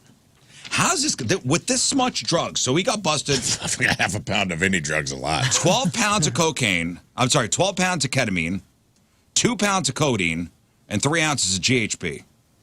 How did they let him out? Right. How did they let him out that first time? That's wild. $500 bond.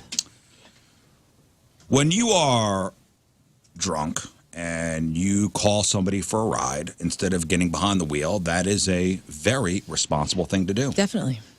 Definitely is. Well, that was this guy's downfall, actually. Guy on probation in Florida, in order to avoid booze as part of his probation agreement, made the odd decision to call 911 when he was drunk and needed a ride at 1 in the morning. Cops picked him up and took him right to jail. This happened last week in Lake Wales, Florida, about 60 miles east of Tampa. Cops say, quote, the caller reported that his wife dropped him off in the middle of nowhere. He was drunk, had nowhere to go, and asked if a deputy would come pick him up. He was about 15 miles from his house. Deputies responded to the area to help the man and quickly locate him. It wasn't too difficult. He was the only one not wearing a shirt. Okay. Which one? Got it. It's you. Yeah, the 39-year-old guy told deputies he was stranded after drinking a couple beers, getting into an argument with his wife, but now he's back in jail. Failed. A guy from Seattle arrested this week after stealing a Seattle Fire Department fire truck. Witness called 911 around 3:30 in the morning. This is Wednesday. To report that a man rode a scooter up to the fire truck, climbed inside, and then drove away with the lights and sirens activated. See what happens when you take little kids to go see fire trucks? Yep. They get big ideas. Yep. Hey, to be honest, if you're ever at the driver's seat of one of those vehicles, are you not going to do it? Of course I am. Come on, this is my one and only time. I'm There's going a to button jail. that just says lights fun. and sirens. Oh, Yeah, for their sure. button just says fun on Yeah. there. You hit that Press and all the the lights button. turn on. You lay on the horn. So just, the fire department was at a medical emergency call when the truck was stolen. The crew were with a patient when the guy stole the truck. So after getting the truck to start, the dummy didn't know how to deactivate the parking brake and was really only able to move it around the corner. Ditched the truck, arrested a short time later, booked into the King County Jail for theft of a motor vehicle. Failed. Dude, that's the best, when thieves are defeated by the technology of the car. Yes. Like if a thief tries to carjack somebody and can't drive stick, It's such a fail. That is such the a best. fail. I love those stories. Why would somebody vandalize somebody else's property with teeny weenies? In a crock pot? Well, Okay. in Tennessee, a former employee of the Jacksboro Police Department named Joseph Weaver, facing charges after stealing cans of Vienna sausages to vandalize the home of Jimmy Snodgrass, the city's vice mayor. You see, it happened earlier this month, and Jimmy says he woke up around 11 p.m. to several loud thumps. He walked around the house, found some broken windows, and, quote, various cans of Vienna sausages lying around the house. The police investigation zeroed in on Joseph after they saw security footage of him at Walmart buying the Vienna sausages the day of the vandalism. Joseph admitted to the crime, and at one point he was asked why he did it. He goes, well, I suppose it was to be funny. Sounds like he may have been hammered at the time. Unclear why he did it, but it sounds like he may have been upset about having to resign his position, and maybe the vice mayor had a role in that. I don't know. Facing charges with vandalism and theft. Failed. It's also possible that the choice of teeny weenies was not random, that they may have been meant to reference the vice mayor's genitalia. That's mean. Noted. A woman claimed more than $25,000 in benefits for, quote, severe multiple sclerosis. She was caught lying after being spotted running marathons. Ooh. Miracles happen, man. 49-year-old Sarah Morris exaggerated the extent of her condition and claimed too much personal independence payment from the Department of Work and Pensions back in 2020. This is out in England. You in trouble now. Like, how stupid can you be? She was spotted running a 5K, a 10K, and marathon races. Wow. Competitively. Between October of 2020 and April of 2023, she was overpaid $25,000 and competed in 73 races. On January 21st of 2021, she had a face-to-face consultation. The payment was calculated and authorized from that stage. They soon found out she had been competing in her running events, sentenced to 8 months in prison. 8 months. Failed. Worth it? Like, how dumb can you be? I mean, it's something that, you know, if you're doing well, you're going to be rewarded for it. Your name's attached to a number. Like, they keep records of that stuff, yeah, winners like and losers and times. It's a big deal, you dummy. A guy from Florida is in jail for drug possession, and it all started when the dummy changed lanes without using a signal. We always tell you guys, if you're going to traffic drugs, if you're going to run drugs from here to there, you follow every letter of the law. He's out of blinker fluid. Could be. 60-year-old Carl Heineman Jr. Excuse me, what? Carl Heineman Jr. arrested and charged with possession of meth, marijuana, and possession of drug paraphernalia. Just before 2:30 last Tuesday, Carl was on the highway when he abruptly changed lanes without using his blinker. He almost hit a police sergeant's truck. The sergeant pulled old Carl over for the lane change violation, and during the traffic stop, a canine hit on something in the car, and that's when they found all the drugs. All he had to do was use a signal. That's it. Dummy. Failed. This next guy here tried to take squatters' rights to a whole new level. There was an open house last Sunday for a home on sale near Stafford, Virginia, about 40 miles south of D.C. One of the people who toured the home was 39-year-old Napoleon Boache. That's his last name, Napoleon Boache. He apparently talked to the seller about how much he'd liked the place and thought it would be great for him and his 4 kids. And it looks like he was serious because he just moved in 2 days later. Whoa. No closing, just moved in. He didn't make an offer or anything. Just showed up with his kids, got inside, refused to leave. Police got there, ordered him to move out, but he just stared at them through the window. So they went inside and arrested him. Turned out he was on probation, had warrants out in 2 neighboring counties, facing a long list of charges, including entering a property with intent to cause damage. Child Protective Services took the kids in. Officials said they'll be releasing them to a responsible family member. That's sad. That is sad. Failed. These thieves weren't afraid to get a little nasty. And no, I'm not talking about eating at Arby's. Ooh. Wait a second. Golly. Burn. 2 women working at an Arby's in Pennsylvania were caught stealing thousands of dollars worth of roast beef. Thousands of dollars. And this was their brilliant scheme. Okay. The woman would slice the beef, hide it in a broken oven, then they'd put it in the trash. One of them would then take out the trash. While she was at back, she'd remove the roast beef and eventually take it home. I thought you were going to say, and eventually serve it to customers, because that's how it feels. I was assuming they were putting the roast beef in its own bag, not with the actual trash, but that is not 100% clear. Hey, that Carl Buddy. That was my question. It sounded like, that's what I thought. I was like, oh, they're just putting it in a trash bag and taking it home. And I'm like, wait, they put it in the real trash and then sorted it out? I also think it's neat that Arby's doesn't have to refrigerate their roast beef. This person is a total fool, because if they knew anything about actual food, the only thing they would take out of that place is the barbecue sauce and the onion buns, because that's the only thing that's worth the horsey sauce anything. is good there, too. And the Is glove. it? Yeah. Take the glove out of there. I'll tell you what, man, the roast beef is the last thing that you go to Arby's for. The owner of the location noticed the loss, initially thought the problem was how the roast beef was being measured or that it was being wasted somehow, but then the ladies were caught on surveillance video. In all, they stole about $3,500 worth of roast beef. Both been charged with felony theft and conspiracy to commit theft. Failed. All right, a couple more for you. 2 more. 3 more. There are a lot of ways to discover that you've won the lottery. This is a new one. A guy in Tennessee found out that he won a $1 million jackpot. Dang. When detectives called to tell him his winning ticket was stolen. Dude, check this out. So the guy bought 2 scratch-off tickets from a Shell gas station. And to save time, he just scratched off the barcodes and asked the clerk to see if they came up as winners, which I guess you could do without playing the game. Mm-hmm. There's a barcode you could just scan. What fun is that? What fun is that? So the clerk told him one was a winner for $40, which was true, and the other was a loser, which was not true. So I'll throw it out for you. After the customer left the store, the clerk took it out of the trash, pocketed the ticket. Turns out it was a $1 million winner. Whoa.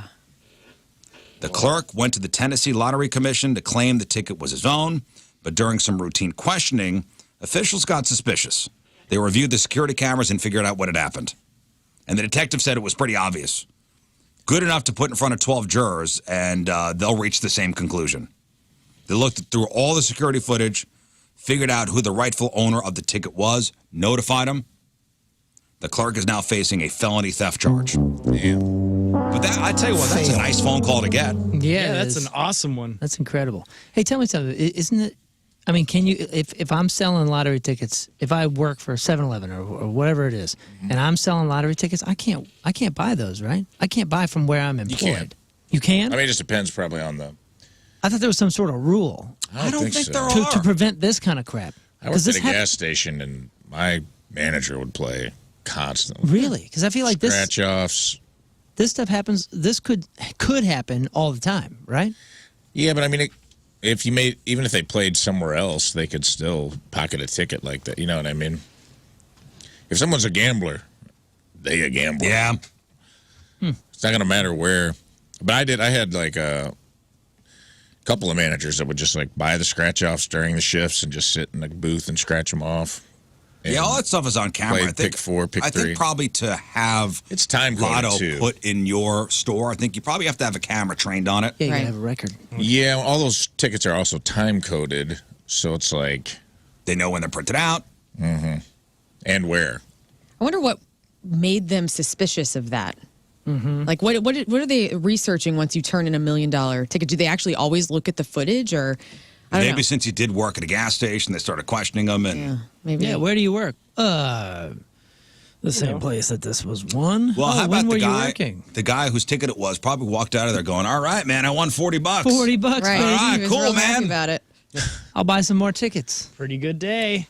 2 morons from Louisville were arrested this week on drug trafficking charges after being busted selling pot and THC products from a warehouse. So police have been keeping an eye on Tara and James Lyles for a couple months when they got a tip that they were operating a large-scale drug operation. And they were busted because they were posting videos of the drug-making process on their TikTok pages. Idiots. What a bunch of idiots, especially on TikTok, because TikTok is so buttoned up with everything. You can't say certain words on there. Wow. So cops wound up sending out an undercover buy when the two were busted. Cops seized 218 pounds of marijuana from the warehouse, worth almost $450,000. Dang. Fail. Yeah, TikTok's on it. You know why? You know who's watching? China. China. China. You can't do nothing on there, dude. Yeah, I can't even say the word sex. Not that I would, but I've seen people that you just spell it with a 3. So dumb. And finally, this is like being a kid, toilet papering your friend's house without considering that your friend's dad works for the FBI. So a group of 3 teens in New Zealand were arrested after they broke into a race course in the middle of the afternoon during a time when police dogs were being trained there. They probably didn't know that part. The dog handlers were notified that the place had been infiltrated, and they surrounded the building and slowly moved in until the kids were cornered. They were found on the 3rd floor, were arrested without incident. It's unknown if they were up to anything real bad or if they were just trespassing. But one official said this was a great bit of realism for our handlers and for their dogs who were at the right place at the right time. Fail. And every year we have a story of somebody being busted, robbing a Walmart while the police are in there with the what's that program they do where they shop with the shop with a cop? Yeah. Oh, yeah. Every year a story like that. All right, those are your Friday fail stories. Thank you. All right, let's take a break. We'll come back. We got some of your emails. And then Ron Funches will be here. It is 8:43. It's Friday. Traffic and weather. Moon coming at you. Traffic is brought to you by Worldwide Technology Raceway. The Bommarito 500 at WWT Raceway is not just a race, it's a spectacle. Go to WWTRaceway.com now because the first deal is the best deal. We have 3 lanes blocked and a right-hand shoulder blocked due to a vehicle fire 70 westbound just after 370. Your point forecast chance for some spot showers on the southern end of things, high of 88. Right now it's 74 at the Point Studio.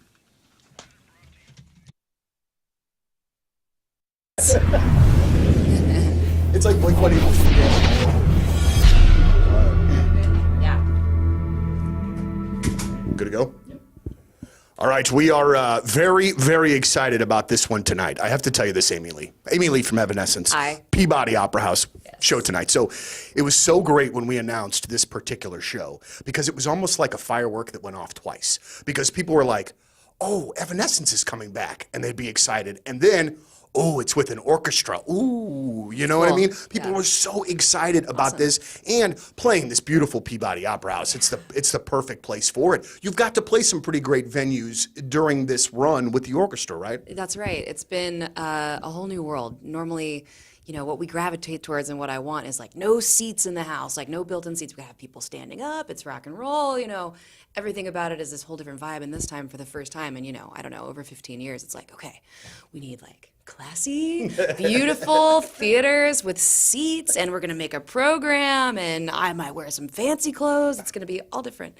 It's been really beautiful. We played some historical places. One of my favorite theaters in my hometown in New York is in Brooklyn. It's called the King's Theater, and we just got to actually play there after, I'd only been there seeing other things that I'm a big fan of. I saw Bjork there. I saw Erykah Badu there, and it was such an experience. Really, it's been very fun and fun in a different way, like almost like, whoa, like out-of-body experience kind of cool thing to do this. Because it's not, this is not and I don't want to use the word typical. No, This is not the normal run. There's a lot that goes into this, and I want to get to that in just a second. But I want to know when the idea for all of this first came about, the reimagining of the songs, and then the orchestra and all of that. I want to kind of know the genesis of that.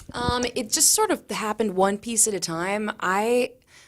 The thing is, it's not so much like a brand new crazy idea, like if we did like a polka version of all of our songs or something. It's coming from a big piece of the core heart of like just the original thought of Evanescence in the first place. The whole vision, I remember from being very young, was always about this combining of a heavy rock band and these sort of industrial programming sounds and this cinematic score thing with the big strings. So this is, we've had all of this time to generally be at rock radio, and be serving, like making a rock album. That's the genre that we're always in.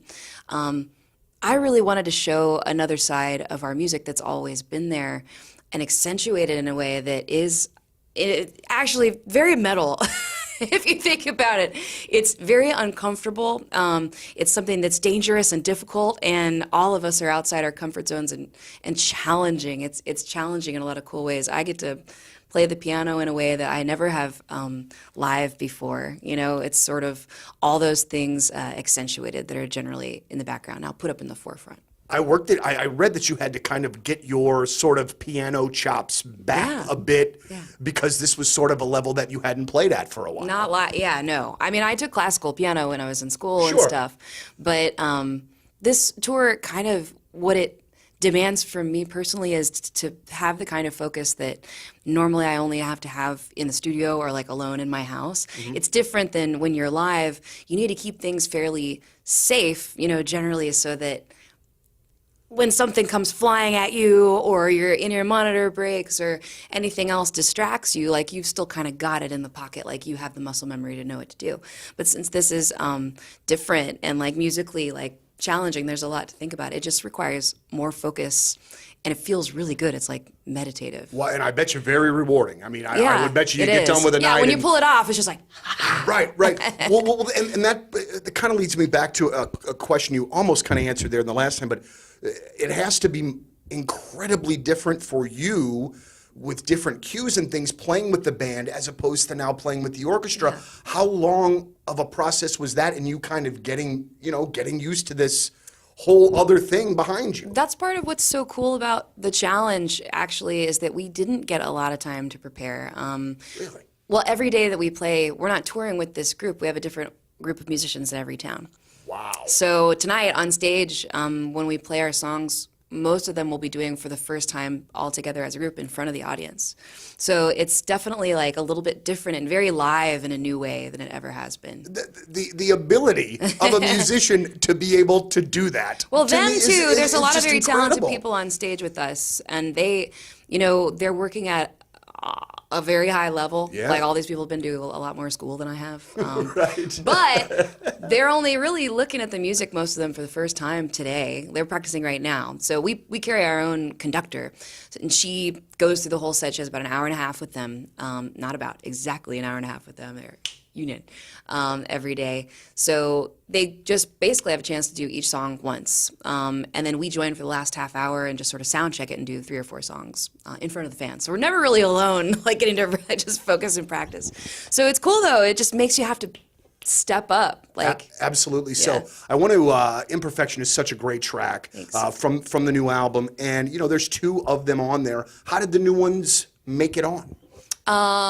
Well, it's just a choice. First of all, High-Low, the other song, we've had in the bank for a long time. I wasn't quite finished, but it's just the song that never fit anywhere that I've been sort of holding on to and waiting for to find its right home. Roof, everything good up there? You have no idea. You've never been up there, or you've never had an inspection done, which is a huge mistake. You figure it's raining out, your head's dry, everything's all good. Maybe not. Maybe you got water getting behind walls. You have no idea. You should get the Happy Roof Company on the roof for an inspection. They take pictures. They do a full inspection just for that peace of mind. I've had them on my roof, a couple times. We had that bad hailstorm over Memorial Day weekend. That next week, I had them on my roof. And, yeah, we had some roof damage. If you have a leaky roof, an old roof, a damaged roof, an ugly roof, the Happy Roof Company should be your first call. They do residential roofing. They do commercial roofing. Over 50 years combined experience, roofing, siding, gutters. If you call today, they will have somebody out to look at your issue within 24 hours. Financing is available if you need it. A+ rating with the Better Business Bureau. If you're moving, they have great relationships with realtors. And these are not storm chasers. 100% of the market is in the St. Louis and surrounding areas, headquartered in Sunset Hills. Free estimates with very competitive pricing. Call the Happy Roof Company, 314-665-3001. That's 314-665-3001. Online at thehappyroof.com. It's the Happy Roof Company. They put the happy in happy endings.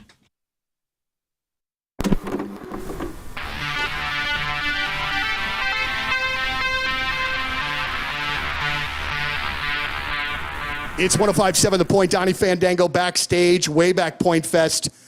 Goldfinger, and we got everybody. How you guys doing? It's great to have you. Woo! Thanks for having us. Well, and welcome back to St. Louis. I know specifically people were absolutely stoked to see you guys and have you guys back here.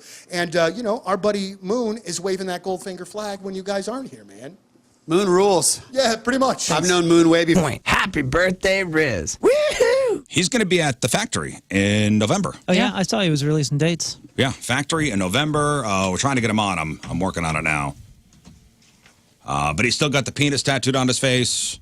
He'll have the breasts then by the time he's here. Hopefully the breasts by then. Yeah, he's always up to something, that Steve-O. Wait, he's getting breasts?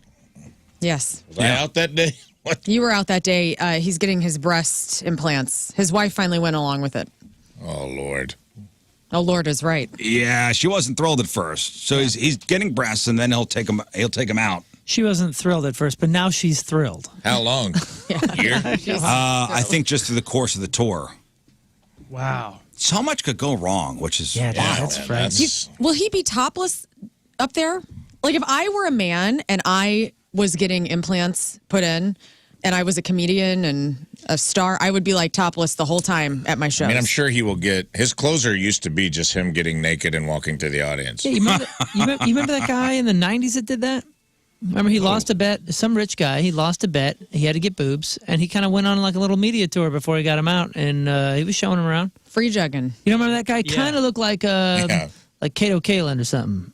Kind of had that. I don't remember that. And he was on all the morning talk shows. Yeah, dude. It kind of had that hair. He had he was. Why do I don't remember this? this? He's pretty chill. You don't remember this guy? No. 90s guy with. Did you block this out of your mind? Maybe. 90s guy with boobs. Brian Zembic. Okay, let's see. Brian Zembic, nicknamed The Wiz, born in 61, a magician and a high-stakes gambler specializing in blackjack and backgammon. In the 90s, High-stakes gambling. In the late 90s, he became famed as the man who would do anything to win a bet. His most famous wager was in 1996. He agreed to receive breast implants and keep them for 1 year for $10,000. I'm sorry, for $100,000, which is $190,000 in 2024. The year passed and he won the bet, but he became accustomed to the breasts and didn't have them removed. The breast bet, 1996, other wagers. Let's see. Wait, so it'd be $190,000 in 2024 money for having implants for 1 year. Mm-hmm. He made public appearances on The Man Show, Ripley's Believe It or Not, Botched, the TV series. Would you do it for almost $200,000? No. 1 year breast implants. I would. For how much? $200,000. Damn. Does it have to be on your chest? I tell you what, Yes. Nowhere else, Scott. I want them on my knees. It'd look you're cool. in my backyard. I don't know if I'm doing it for $200K, but you are definitely on my property. You're getting close. I got to look up a picture. I mean, this guy did it for what would be 2024 money, $200,000. Yeah, come on. You don't remember this guy? He's beautiful. Looks like I Will know. Forte. Vaguely. Looks like Will Forte. That one. Just like MacGruber. Yeah, a little bit. He's got those nipples that go opposite of each other that are looking outward. East-west? Like the East-west jet. Igor Well, from listen. Bride of Frankenstein. He was a flat-chested man, and he went high seas. You know what I mean? What size Jack breast you Nicholson got? did it for free. He's old. That's so funny that photo's Jack out there. Nicholson We did an image free, search. Jack dude. Nicholson The comes up. imagery of this search is bizarre. There's like a Barbie. How big did he go? It says D. Did it go D? I mean, Am I guaranteed to have like my regular chest back in a year? No guarantees. Whatever the plastic surgeon says. That's a big surgery. That's a big deal. So you probably get it's going to stretch out your skin. Mm-hmm. And then when you get them removed, you probably have to get your skin tightened up yeah. The bet was for that he had to hold him for a year. for $200,000. Rafe, $200,000, man. It's I know, but that's not by today's money. That's not go to an island and chill money. That's like a nice. I'm not turning my nose up at it. It's a lot of money. That would get me out. That would get you a nice car, pay off all your debt. Try square you on debt and stuff like that, which would be great. Yeah. But you got to have like a mangled chest. Yeah. Getting them taken out. What you mean mangled? This guy looks sexy. I'm saying when you get them taken out. When you get them taken out. And also, I'll be honest, dude. What if I like it? That's what I'm saying. bonus. Well, this you guy will clearly like it. liked bonus, $200,000, and you have You can keep them if you want. Dude, chesticles. look, this article was written 10 years ago, and it says Brian Zimvick had implants for a bet over 17 years ago. Maybe the story was 17 Oh, I years. see. And wants to keep him for life. Oh, okay. So he did like it. I did like him. Yeah, he's kept him ever since. It says he still has him. Well, you know what? Probably lived a boring life, and now he's got a conversation starter. He's got some attention. He's gonna milk it for all it's Hi, worth. I'm Right. Brian. Thank you, Scott. You're welcome. Brian with boobs. All right, let's get to some of your emails. And listen, we're talking about Steve-O, who's probably getting a breast implant. He goes up to the girls at the bar, Moon, with his back to him, and he goes, I'm Brian Zempic. Some would say I'm a bit of a boob man. All right. What an icebreaker. All right, emails. Emails brought to you by Klaus Furniture. Lowest prices guaranteed. We have something for everybody. We'll start with entertainment reviews. Good morning, Lern and gentlemen. Hello. Hail Hubbard. This email is mainly directed to Riz. I listen to every episode of Stupidity podcast and thoroughly enjoy them. In your latest episode, Finland doesn't exist, you go over all the reasons why the conspiracy states that Finland doesn't exist. I just wanted to tell you that it does exist, and the proof is because Pitbull is doing shows there. He states in his song, Don't Stop the Party, where he is doing shows in Helsinki, Finland. Then it has to exist because Pitbull is never wrong. Love the show. 3.2 out of 5 stars. Well, I Sincerely, mean, Jason. if you listen to the episode, which is out now, wherever you get your podcasts, I explained that they would fly you into what they tell you is Helsinki, but it's somewhere else. That was sent from his zero-turn mower. Like where Finland would be on a map is actually water, just empty water, used as basically a fishing hole for Japan and Russia. Interesting. So they skirt environmental laws. And that is the latest Stupidity. That is the latest. Finland does not exist. Well, it's a whole It thing makes with sense. the Nokia name company. Is Finland? Isn't it also yes. one of I talk about that. one of the happiest places to live is in Finland? Nobody's that happy. That's why it's a lie. Well, and it is a lie because I had a Finnish neighbor in my last house. So and they he moved thought. over here from Finland. Did he? Yes, now he lives in Florida. I think he lives like near he wants to get as close to Mar-a-Lago as he possibly could, and he did. He's hilarious. So, yeah, I don't know. I mean, if you were from the happiest place where you have like universal health care and all this great stuff in Finland, you know, he said, "Oh, I wanted to come over here and play football, American football." Okay, well, really? In all honesty, man, it would be so easy to pull that off. I mean, I think about this every once in a while. I fly so much these days, and I'm only seeing the takeoff and the landing. I've thought about it every once in a while. You could tell me you put me anywhere, I believe it. Well, I wasn't watching. What about satellite imagery? What about Photoshop. Yep. You got me, man. Makes sense. You put me on a flight Easy. for 10 Duh. hours. Russia, You right? could tell me anything. 95% of Finland, I believe, is forest. I don't know. Where Is I it am. Russia? Is that what you're saying, or? He said it was some fishing hole in Japan. It's so Japan and Russia could use it as a fishing spot to skirt environmental laws. That's amazing. I'm going to look up the temperature in Finland right now. And you'll see a lie. 77. And lie. 77 and sunny. Humidity's at 58%. Sounds very happy. And think about it, if you try to drive, there's Norway to Finland. Okay, Scott, wasn't one too bad. far. Thank you. In there.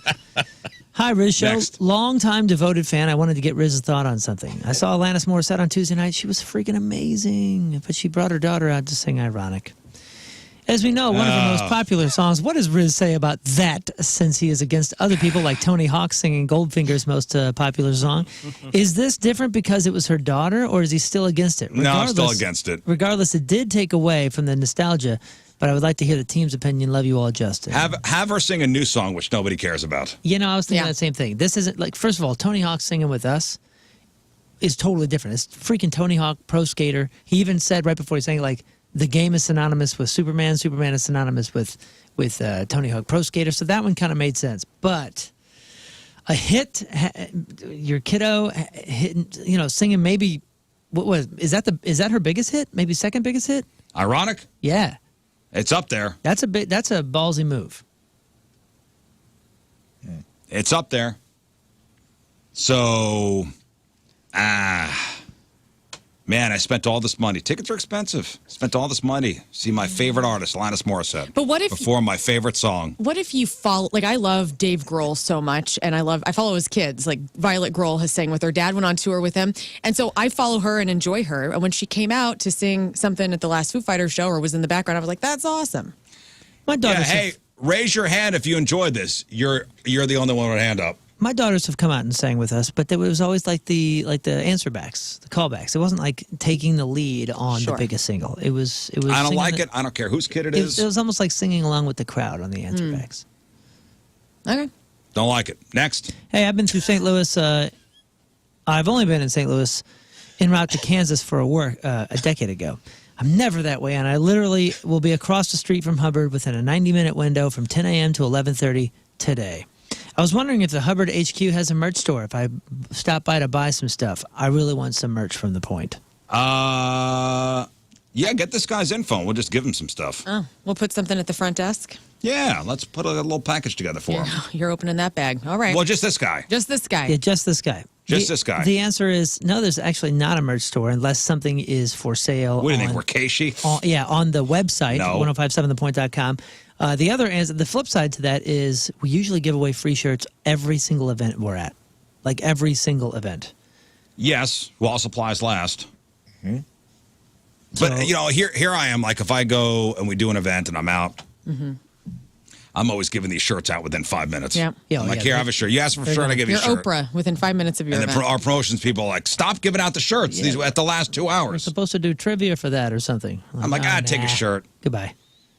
Get his information, and we'll leave him something. People show up. They showed up within the first hour. Take something, please. Hey, by the way, just got an email from our promo director about tomorrow's festivities. And you worried about your car getting hit? Yeah. We're doing the home run hitting from home plate this year, and they have a temporary fence. Very cool. Okay. All right. They have a temporary fence out in center field, so it's even it now. takes away That's amazing. from the left-handers. Yeah. That's great. That's great. Finally. You're going down now. I'm confident. Yeah, Jamie, good luck. And you don't have to worry about your car window getting bashed I in. love it. I will park where we parked last year. Thank you.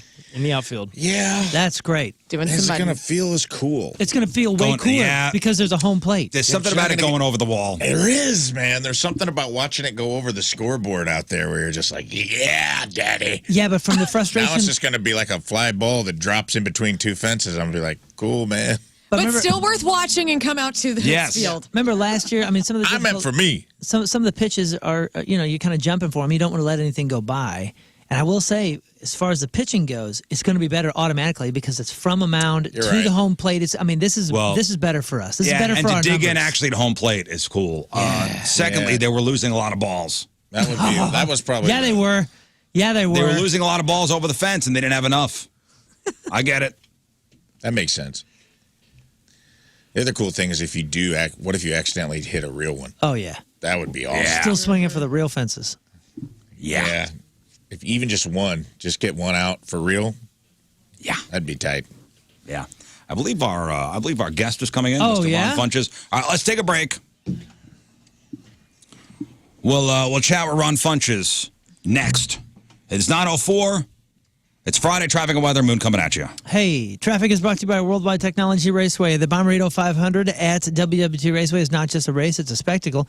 Go to WWTRaceway.com now because the first deal is the best deal. Right-hand shoulder blocked due to a stalled vehicle 270 southbound at Manchester. And we got 2 lanes blocked and a right-hand shoulder blocked due to a crash 55 northbound at 255. Your point forecast, chance for some spot showers on the southern end of things. High at 88, right now it's 76 at the Point Studio.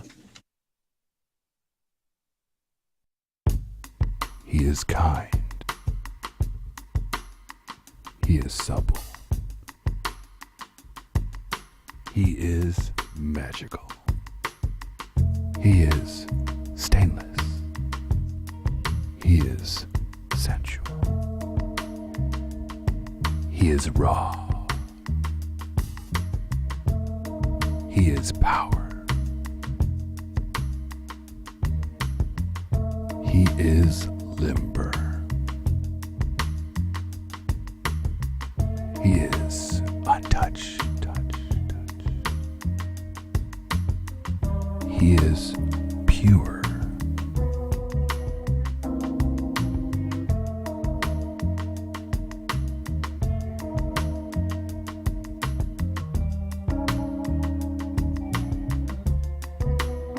King Scott Extra Virgin Royal Oil.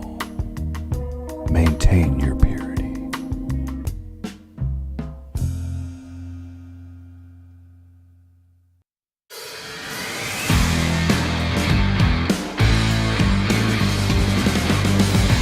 All right, guys, welcome back to the farm. So it's a Sunday, and we got a whole crew here doing stuff. We're going to work in the field today. So this will be the final episode of the farm series for now, but I'm sure we'll return back to the farm at some point. So I'm going to show you what's going on here, the progress of the plants, how those elderberries are looking, and we'll look inside the house, and I'll tell you about some future projects we got coming up here. And there's our tractor, courtesy of Herb Equipment, the Captain Riz tractor. We're moving some poles. Poles. All right, so behind me is another barn. This is a future project that we're going to do. So we're going to turn this barn into a greenhouse. So come on, let me show you what's going on inside. So this is where the old owner, I guess, stored some of his tractors, some of his big carts for the field. So eventually, what we're going to do is we're going to take the sides off and kind of renovate this structure and make it a greenhouse so we could start cultivating our own elderberry brands and maybe start selling what they call the cuttings. Right now, this is home to many a groundhog. All right, we're out here in the big field, and I am going to show you the progress of some of these elderberry plants. So you saw at the beginning, pretty much nothing. And it's a couple months later, and I'll show you what these elderberry plants look like. Look at that. Mulch is down. Plants are looking good. You know, you'll see a weed every once in a while, but we gotta pull those. But these plants are looking sweet. There's my partner in crime, Cat the dog. Hi, Cat. Let's go.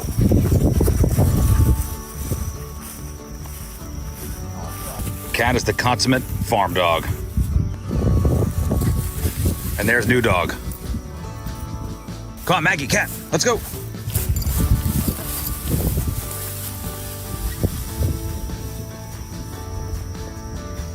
So I'm not sure if we're going to get a very good crop this year, but this is basically laying the foundation down for years to come.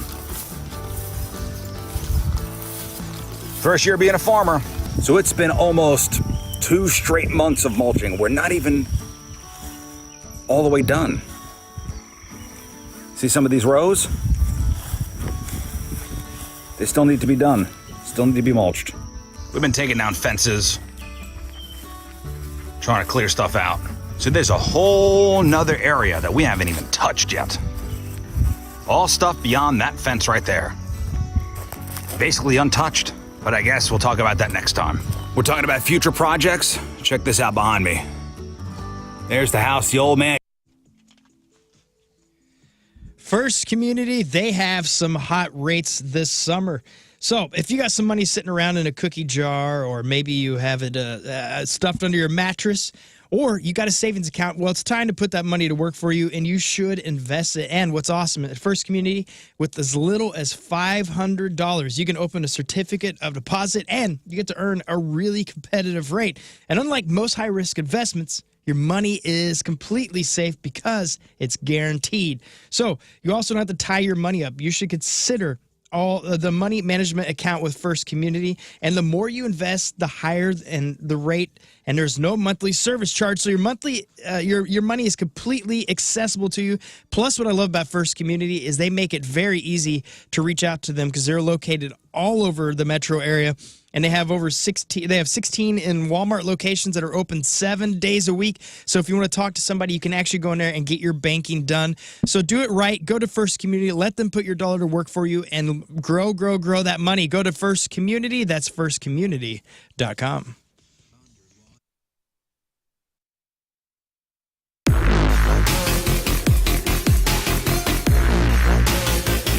We are backstage at Point Fest, and what a day in which this has been already. Oh, yes. Ladies and gentlemen, joined by Hailstorm. Yeah. Thank you Hi. so very Hey. much. It's great to We're see you Our guys. invisible third member. Yes, Hey, yes, well, yes. how you doing? We're the hail half of Hailstorm. I have to tell you this, and I know you don't remember this. Love you. All right, welcome back to the program. Joining us in studio, live and in person, ladies and gentlemen, Ron Funches. Good morning. Good morning. What's up, dude? See him at Helium Comedy Club tonight only. That's right, one night only. 7:30 and 10 o'clock. Just talking about, before you walked in, our buddy Steve-O is going to be in town in November. And, he's got the penis on his face. And he's got the penis tattoo above his eye. We've all seen it. But he's going to get breast implants, and hopefully those will be done by the time he gets here. Hopefully for you. You use them as stress balls? Yes, yes. Yeah, is it weird if you're like, Can I if see you him? feel him up, or is that too much to ask? It is. You have to ask. You can't just go. Well, grab yeah, him. I would ask. Well, yeah, Is yeah. it weird though? I don't know. I mean, it's I'm up sure to it'd be- him. It's his body. Yeah. That's kind of a I weird mean, that's just something you got to discuss with your therapist. Knowing him, though, he's going to ask us. Hey, you want to see him? Yeah, yeah. Hey, you want to feel him? Yeah, he's going to put him out there. But see, this is a guy that goes hard for his comedy. Yeah, I mean- if that's what you want to call it, sure. I'm sorry, I'm not that hard of a comedian because I Ron won't get Funches, breast implants. Are you willing to get breast implants for your fans? Yeah, are you? No, not at all. I had I guess you hate your fans. I used to be 370 pounds. I had naturals. I didn't want to. Yeah. I had breasts for fun and for just life. I had them taken away. So. I guess you hate your fans. That's fine. So how big were you? 370. So Steve-O's appropriating in a way. Yeah. What did you do to lose the weight? Oh, I mean, if you don't do anything in the beginning, all you got to do is start doing something. And so I just started walking and stopped drinking 6 sodas a day. Oh, is that what it was? It was a lot of liquid calories for sure. But now I do a lot of stuff. I do Pilates, Jiu-Jitsu. I weightlift 4 days a week. I just try to stay active, working on my diet as well. You know, as you get older, how it goes. For sure, brother. Jiu-Jitsu, huh? What do they call that? Rolling? Yeah, they do call it rolling. I love to roll. Rolls. I roll in so many ways. I've always wanted to do that. I always keep saying I want to do it. Jiu-Jitsu? Yeah, there's like You look like you do jujitsu. Oh, thanks, buddy. You're welcome. Is it the beard? Is it the beard? Yeah, it's the beard and the hat, the Jiu-Jitsu hair. master. Yeah. No, there's one of those Gracie gyms. Yeah. And those are like the best of the best guys, right? Sure. The Gracie family? I like Gracie's. I go with Jean-Jacques Mikado is my professor, and he's one of the people who actually helped bring it to America. So I'm going to go with his family. Okay. But Yeah, Gracie is a we very don't have one of his famous name. gyms here. If he had a gym here, maybe I'd go to his gym. That makes sense. But did it kick your ass at first? Like, how long have you been doing it? For a year and a half. Okay. That was the old school UFC guy, Gracie's. Hoist Gracie was Hoist the old Gracie. school. That's when they used to just. There were no weight class, and it was cool. No, it's When it was just like you want to fun, see a sumo wrestler fight a jiu-jitsu guy. Right. Oh, yeah, I And remember Gracie was whooping all of them. my dad and I watching UFC 1, 2, and 3, and they were like tournaments. So the blood sports. guys would fight more than once a night. Yeah. Jeez. So it'd be like the boxer versus the sumo wrestler. This, oh yeah. The bare knuckle fighter against a guy who judo. It was wild. And it'd be a tournament, and at the end it was always Hoist Gracie. It was this always thin Hoist. guy, this thin guy who was wearing a gi, and up against somebody like Ken Shamrock. Who I think that may have been one of the finals, either 1 or 2. It was. It made Ken start getting into jiu-jitsu because he was mostly focusing on strikes. And he found out I think that's beautiful to take such an ego hit and then be like, oh, I need to learn this. Yeah, so go, and this is way before Dana White was involved with the UFC. So go watch that first final. I miss it. I miss the old school. Well, We had those- to rent them on like VHS. Those other leagues are still doing the multiple fight things. Greek Fire played. We played one down in what was it, Farmington or something, and Oh yeah, a couple of those guys were coming in the dressing room like good old boys. beat up from one round and going, man, I'm a big fan. You should come watch my second round. I was like, second round? He's going back in. His face is sideways. It's awesome because the you think the bigger guy, oh my God, he got the jiu-jitsu guy who's wearing the gi on the floor, and once he's on the floor, that's it. You're done. In the original UFC, dude, there was a guy with a blonde mullet, looked like John Daly, and he had on Oakleys, and he smoked cigarettes in between rounds. And he just kept his belt on. He took his gi off, but he put his yellow belt back on, and he just went out there and fought like a 6'6" Norwegian kickboxer. And I'm like, this is mayhem, and I love it. I love it. It was very time. blood sport from the movie. Yeah. It was Jean-Claude Van Damme facing that giant guy. Yeah.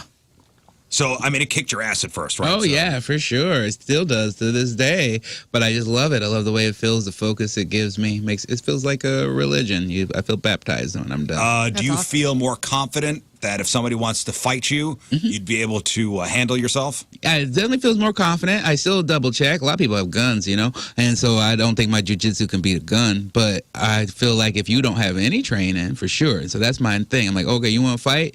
Do you know any jiu-jitsu? If the answer is no, we'll fight. That's how most fights start out too. People asking What do you know? what their Check skills in. are. Yeah. Like, hey, you want to go? What's Do you your have any training? Yeah, it's like Call of Duty. They don't match you up with the best players. You gotta stay within your range. You're right. You cut me off that last light. Do you know jiu-jitsu at all? Any. More than a year and a half worth. How much? We were talking at the beginning of the show how Missouri is, as far as road rage goes, we're the second highest as far as road rage goes. The Okay. second worst state when it comes to people raging out on the road. Why do you think that is? I don't know. And we're right behind California. It's like neck and neck. I'm not sure. I think we got a lot of pent up something going on here. Yeah, a lot of people got mental illness and anger brewing together, and you put them out in a metal vehicle, you're going to get issues. California, I get, because we have traffic at you go at 2 a.m. and we got traffic. You're bound to snap at some point. That's why we all got to smoke weed and be high. But I can't see you being a road rage guy. No, that's why I'm smoking weed and high when I drive. I can almost see you being a hostage negotiator. I could. You are. You're so chill. I love it. I love your voice. Like you're making me chill right now. I don't have any rage. Your anymore. character in Loot is like is our favorite character. My wife and I love that show and love your character. And every time you're on the screen, we're just kind of giggling and laughing. It does make us feel high. Like your character's got this edible sort of vibe. Yeah, I got a good energy. I try to be a positive. Yeah, it's easy on Lou working with Maya Rudolph and stuff. She's just a sweetheart, so that's the easy money. All I have to do is let my natural love for her come out. But I really, it's just who I am, who I've always been, and I don't try to change. I let other people change their energy to mine. I don't try to switch for other people. You don't snap when people cut you off? No. No, you don't seem like a snapper. I'm usually in the back of an Uber Black, so you don't wave your gun doesn't around? matter to me. I'm not driving. It's the driver's issue. We have different lives. You don't drive. That's true. You don't drive? I don't drive at night. Is there a reason for that? Because I'm high all the time, and I don't want to have to pay money for crashing into a car. So it's a responsible guy. That's appreciated. That's a responsible. You got a lot. Listen, you're doing a lot of things. Mm-hmm. You got a lot of irons in the fire. I try not to mess them up. I mean, you got the stand-up thing. I mean, your voiceover stuff is how cake is that job? I love it. It's so much fun, especially now where I moved to a new home a couple of years ago, and most of the voiceover studios are within 5 to 10 minutes from my house. So it's a beautiful job to wake up at 9 a.m., go into a studio at 9:05, and then be out of there by 9:55 and had a full day's of work, and I get to go and play with my sons. It's beautiful. I mean, everything from, BoJack Horseman to both Trolls movies. Trolls movies. I'm in the #1 animated movie of all time as of last week. Pixar's Inside Out 2! That's incredible. I think so. It's a true dream come true. As soon as I started voiceovers, and which was just from my voices like this, and people mocked me when I was a kid, and then I got into it. The Trolls movie is one of the first ones where they reached out to me and was just like, "Come in. We know we like your voice. We'll help you learn how to be a better voice actor." And since then, I've been booking a lot of voice acting things. And my goal from the beginning was to be in a Pixar because I just grew up off the Toy Stories and all that. Man. So. Dude, that's I was going to ask you more about that. So they called you, like you were doing your own thing. You were doing your own thing in comedy and acting, everything, and they called you for the voiceover. Just being out and about, and they saw me at the Improv, I believe, doing stand up. They always send casting people out to check different people and different voices, and they heard my voice and thought it matched with a character, and that was for Trolls, right? Yeah, for Cooper for Trolls. Oh man, that's awesome. What character were you for Inside Out? His name is Bluefy. He is a Blue's Clues type character who is slightly insane and lives in a vault. That's pretty much him. #1 animated movie of all time. Yeah. That's wild. That's really I saw it. I seen it. I brought the kids. I did fall asleep, not to that one, but what was the last one I saw? The Minions one. Yeah. Despicable Me. Yeah, I refused. My son wanted to see it, but I was like, I don't care. Well, it's because it's competition. Yeah, I mean, I do. DreamWorks is cool too. But. No, he went and saw, the Deadpool and Wolverine movie, and so they got these chairs now that recline, which is great in the movie theater.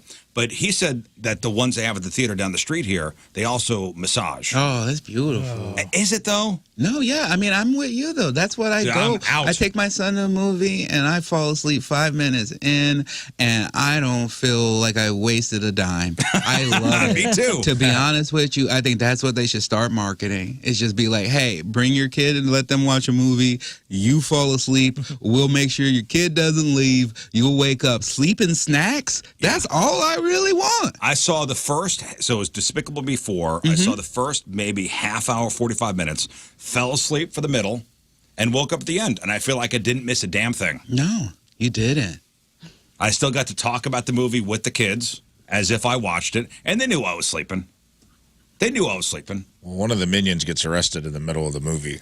You missed that. Does it really move the storyline forward? I'm not sure. Probably not. I fell asleep 2 minutes into Kung Fu Panda, this last one, and just woke up and the credits were rolling. And that's fine. Yeah. That's fine. It's nice spending time with the kids, right? Yeah, really, yeah. So doing all this voiceover stuff, and you're doing a Pixar movie. Like, how many minutes did it require you to be at a microphone to do a Pixar movie? I mean, it took 2 trips. Actually, this one was a little out of the ordinary. They went to the Pixar studios in San Francisco. Oh, how cool was that? It was amazing. It was one of my favorite experiences. They have just an office that is wild and unique, and they let everybody create their own office space, and you can see how much talent they have there. Plus, they have great food all over the place, and secret rooms all over the place. How did you know? Because they took me into one, and one was like a secret bar and club. How did you get into the secret room? Like a bookshelf? You had to crawl underneath a secret little door. No. Pixar's secret club. Dude, that's Steve Jobs, man, I tell you. Just raving. Just raves. Cartoon character voices raving in Pixar's secret So imagine club. being an employee over there, all the free food, probably yoga time, right? It's yoga They have a time. huge gym. We're not getting anything done. That's why it takes so damn long for these movies to come out. I don't mind. I mean, Nobody's I doing want to anything over there. So you Maybe an hour work and then the other 7 hours for mental health. Yeah, to play. Yeah, you're saying it in a bad tone. This is his voice. That's because he has poor mental health. So you spent a full day in the tunnels, and then another day doing the voiceover stuff. Yeah, it took probably, I'd say maybe 3 hours total between the 2 trips there. Yeah. Dang, that's awesome. It is good. It's a good time. It's a good hour per dollar ratio. I love Eric checking in saying he loves you as King Shark on the Harley Quinn show. Oh, I love that as well. Thank you. That's from Eric over there. You gonna watch that new Joker? No, I don't think so. It looks scary to me. I'm not into scary or violent in a lot of ways. It's too much. It's too much for me. I don't too watch heavy? much. I watch like 80s and 90s pro wrestling and like King of the Hill and I Love Lucy, and that's it. Excited for the new King of the Hill? Yeah, I'm Me so too, excited for that. Yeah, I can't wait. I hope they don't mess it up. Which one passed away? Didn't the guy who Bill Dotrieve. Mr. Dotrieve. And Brittany Murphy. And Brittany Murphy, And yeah. Brittany Murphy. Yeah. But Mike Judge is doing it, right?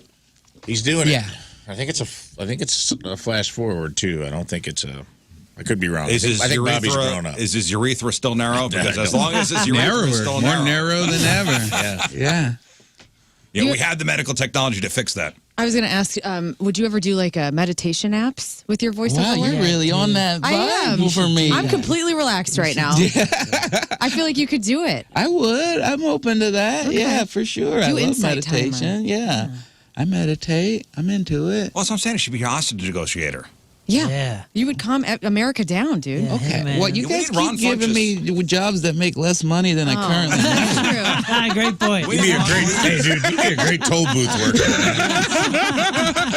Just down at the grocery store, just talking to me while I'm getting my items. I'd love that. Have you ever tried busting tables? I swear, You ever tried sitting at an intersection or an on-ramp and just asking for loose change? I'd give it to you. I bet I would. You got the sweetness that would make me want to give you $1. Yeah, you've heard it here first. Ron Funches is retiring from comedy. Yeah. Breaking news. To do hostage negotiation. You're like, get me Funches. You just said you don't like scary movies or anything violent or stressful. And we're like, hostage negotiator. Perfect job. Yeah, perfect job for me. I was just going back like, I bombed again tonight.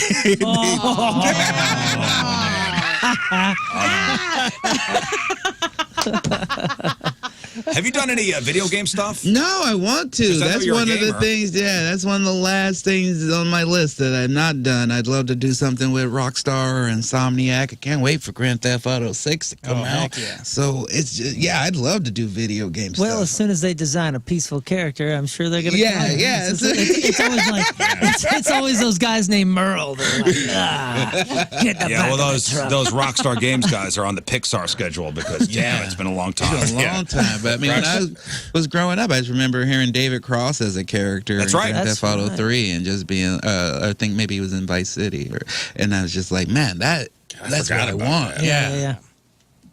Yeah, there's some cool video game voiceover stuff these days. Yeah, would you ever for decide? sure, Well, it's a big all right, deal. Ron Funches gets to design his own game. Sure. What are we doing? Are we doing a First-person shooter. first-person shooter? We're doing probably a third-person adventure game over the shoulder, similar to Uncharted or Tomb Raider, with some gunplay and some violence, but a beautiful story, a lot of different locations.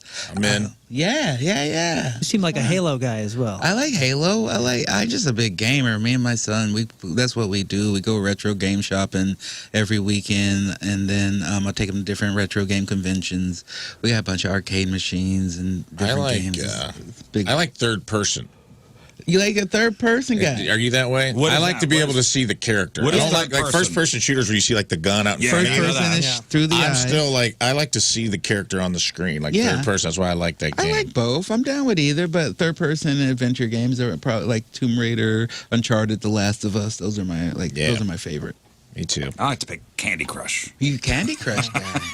Sitting on the toilet. Yeah, because that candy ain't going to crush itself, I always say. You do Somebody's Wordle? got to do it. I have done Wordle. I like how you tried to participate, but don't know games. I don't. I'm not a gamer. I don't know games either. Ron, the last thing that I ever played, I'm 39. The last thing I had was a Sega Game Gear. Oh, Remember okay, those? you nerd. And I know, dude. I had. You were on the wrong side of history. I was. And then I had a yellow Game Boy, but on the Game Gear, I only had 3 games. It's Sonic.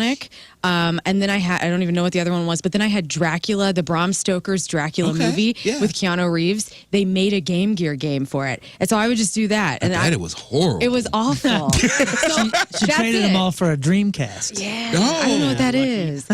No, but I'm not a gamer, but I love it for you. Thank you so much. Best game of all time. Best game of all time to me is Super Mario 3. I like Super Mario 3. Is that the one with the tail? Yes. Oh, yeah, with Raccoon Guy? Yes. That changed the game at every church lock-in I ever went to.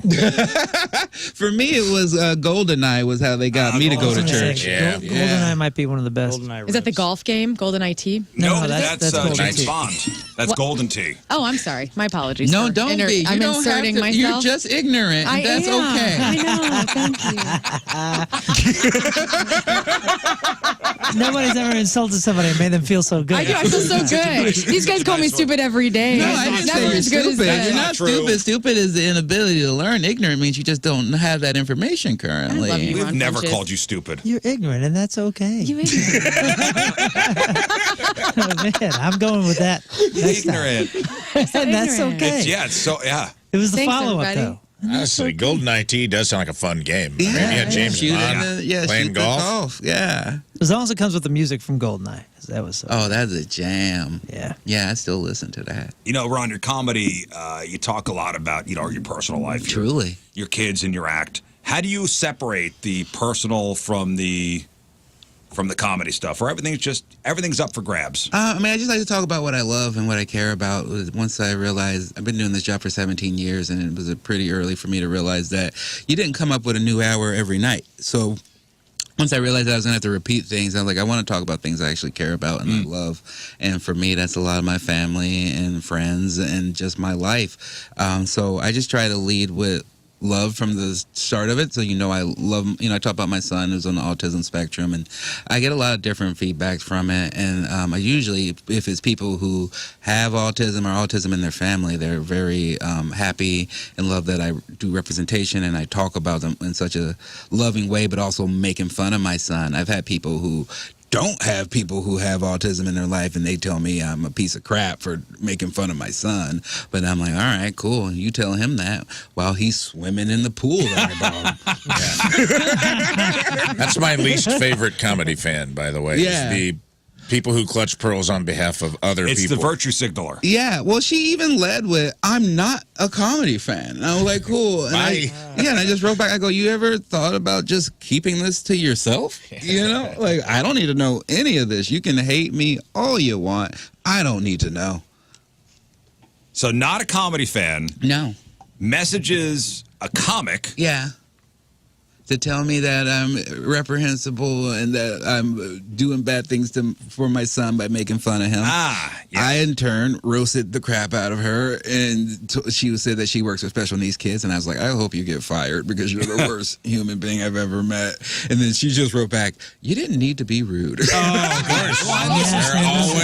They're always the victim when you flip it on Yeah, when they get every butthurt. troll. It's always funny that people think they're the most important person. That's why their voice needs to be heard. Yeah. You must know what she thinks. Yeah, it's some of the mental illness from the internet for sure that makes you feel that every voice is valuable.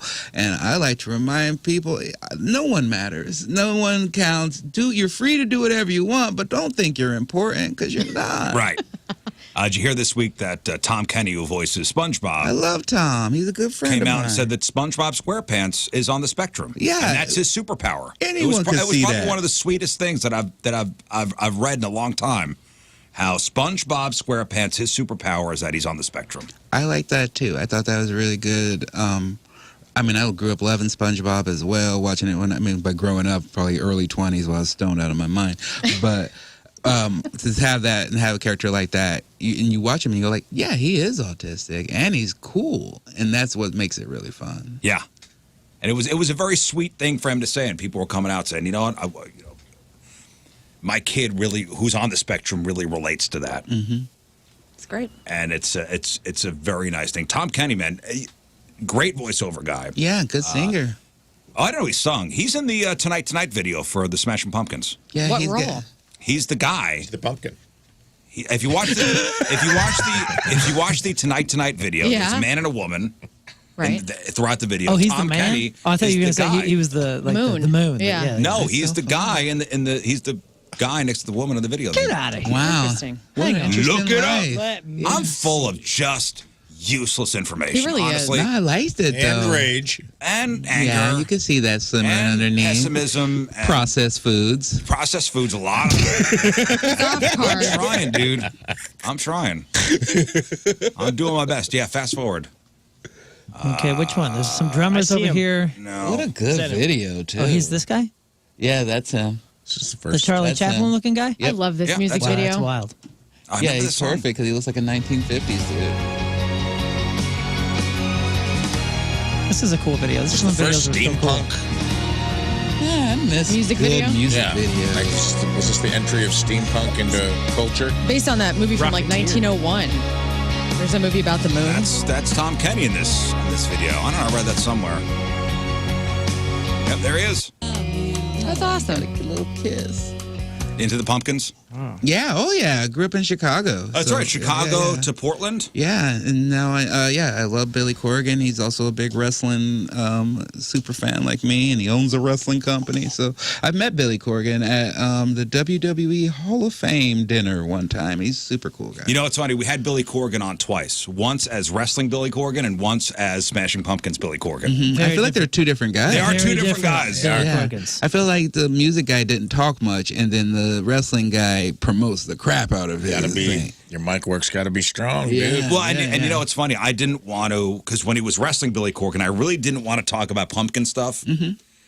And he just lit up talking about the wrestling stuff because Yeah. he was doing, it was wrestling at the Chase he was doing here. Yeah, he turned into a fan and a promoter, and it was like, whoa, who's this guy? Because the band guy that we got before was Aloof. very. He was great, too. Yeah, he was great, but he was very like '90s rock star. Yeah. You know, kind of what you get with a '90s rock star. Yeah. In all the right ways. Yeah. I love that guy. Super cool. Yeah, he is a very cool guy. So you moved from Chicago to Portland, and actually your first role was on Portlandia, right? It was. Wow, good research. So how'd you get on that? I'm doing same thing, just being out and about, doing stand-up. Fred Armisen and the team out there were going a lot to the local clubs to get talent. So pretty much every extra, every just bit player was like either another Portland comedian or just someone from Portland. And so they saw me at a show and then gave me a role in this baseball team. Was this were you going out for this? Did you know they were in the crowd? Did you know No, I was just this doing was a possibility? stand-up. No, just doing stand-up. So how do they approach you? Like, hey, do you want to be on this Just TV an show? email, yeah. That's pretty much it. Just say we saw you at the thing. Would you like to come in? Small part, not much, couple lines. I mean, I think there might have been no lines, but I came in, did it, and they were very nice. They improvised some really nice things for me that made the scene better for me because originally it was just them making fun of, but they stopped and Fred was just like, huh, I like this guy. This and it just really helped me a little bit for people to be like, oh, he's not just an extra. He's actually some guy doing something. And yeah, it got me interested in acting. And So is that kind of confidence there? Like, you know what, I'm going to move to Los Angeles. it helped boost it. Also, my first divorce really just was like, I got nowhere to go. So might as well move to LA. Yeah, got an acting class and just got to work. And it's been a steady progression. So And now look at you. Doing well. That's awesome, man. Crushing it. Now you're crushing it. Sure. I'll say I'll take that. Sure. I mean, we got a guy in the studio who's in the biggest animated movie of all time. I know. Yeah, that's true. That's true. That's a first for us. Oh wow. Yeah, and we're not a cliche question type of show, but to kind of dance there for a little bit, because you've been from Portlandia to Inside Out 2 to Apple TV, series and all that, like, what's the experience that you've had that's been the coolest? Or who's the coolest person you've worked with? Because you've worked with, no kidding, like dozens and dozens of people that have had major, major influence. Yeah, for sure. I mean, I could just do, don't want to pick one, but Maya Rudolph right now is just like, she's a queen of a human being. It's been teaching me the best way to be a boss, the way that she leads by example, the way that she puts her family first with work, and that she sets hours that she doesn't bend for. She's just a true boss, and that's been wonderful to watch. John Mulaney, who was one of my first people who took me on the road, was a big mentor for me and been the coolest. I just worked with Travis Kelce on this reboot of Are You Smarter? It's called Are You Smarter Than the Celebrity? Yeah, that's right. Yeah, and like I didn't realize how cool of a dude he was. I mean, I guess you should know if you can pull a billionaire, you gotta be pretty cool. And he's just like the coolest, sweetest dude. Wow. And it was just really nice to be like, oh, even if it's not comedy, the drive and the work that it takes to be a champion like he is something that is, when you meet someone like that, you're like, oh, wow, that's motivating. Yeah. Like, because he never hosted a thing before. And to watch how he went from being unsure about things, unsure about the prompter, had a weekend, you could tell he spent that weekend working, and then he came back a killer. I hate him. You don't like Travis? No, He's you know so why? Because he's nice. so good at everything. I know, and he's gorgeous. It's my jealousy. And he's It's gorgeous. ugly. He's a true golden retriever of a I'm a human. huge Chiefs fan, lifelong Chiefs fan. And even I would admit, Travis Kelce looks like the guy who would have sex with your girlfriend and then come tell you about it like he did you a favor. Well, yeah, because he didn't know at the time. She didn't tell him until later. And he did know, but he's such a good friend. He's such a good friend that he's like, she ain't the one, dude. And I did you a favor. I did you a favor. And you won't be mad at him for it. Yeah, For some reason, you'll be like, I get it. I get why she did it. I get why you did it. Yeah. Thanks, Travis. Well, that's how good he is. You have to try and make something up to hate him because you just can't. Yeah, you made a whole imaginary scenario. Yeah, this is how he looks. Yeah. They call him a true golden retriever of a person. Hey, listen, we could talk to Ron Funches forever, but we have to take one final break. I know you got to get out of here. I'm just making that up. We have to take a final break and end the show. But see Ron Funches tonight, Helium Comedy Club, 7:30 and 10 o'clock. What else? You got a podcast or something? Sure, I have a podcast called Getting Better, where I just talk. It's a comedic self-help podcast. I just talk about my journey of getting better at my health and my life. Sometimes we have guests, sometimes we don't. But we've had Conan O'Brien, Stone Cold Steve Austin, Whitney Cummings. We've had a lot of fun people, so come check them out. Dude, thank you so much for stopping by. Man, thank you. Anytime you want to come in, next time earlier. Ladies and gentlemen, Ron Funches. You know him from 80 for Brady. We'll take a final break. We'll come back, wrap her up.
Hey, listen, St. Louis weather, you never know when a storm's going to roll through. And are you prepared for an unexpected power outage? Maybe you got a freezer full of meat. That power goes out for a couple days, you're screwed. Hoffman Brothers has the perfect solution for you. Their reliable interlock kit. Now, when the power goes out, you need a solution that's quick, safe, and cost-effective. An interlock kit from Hoffman Brothers lets you use your portable generator to power your home safely and efficiently. With an interlock kit, you get the peace of mind knowing your essential appliances will keep running during an outage. Imagine keeping the fridge, the freezer, the lights on, all without breaking the bank. And don't wait until the next storm hits. Improve life in your home with Hoffman Brothers Interlock Kit. The expert team will handle the installation, ensuring your family's safety and comfort. Call today for a free estimate. 314-664-3011. That's 314-664-3011. Online at HoffmanBros.com. Hoffman Brothers is an independent American Standard heating and air conditioning dealer.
All right, fellas.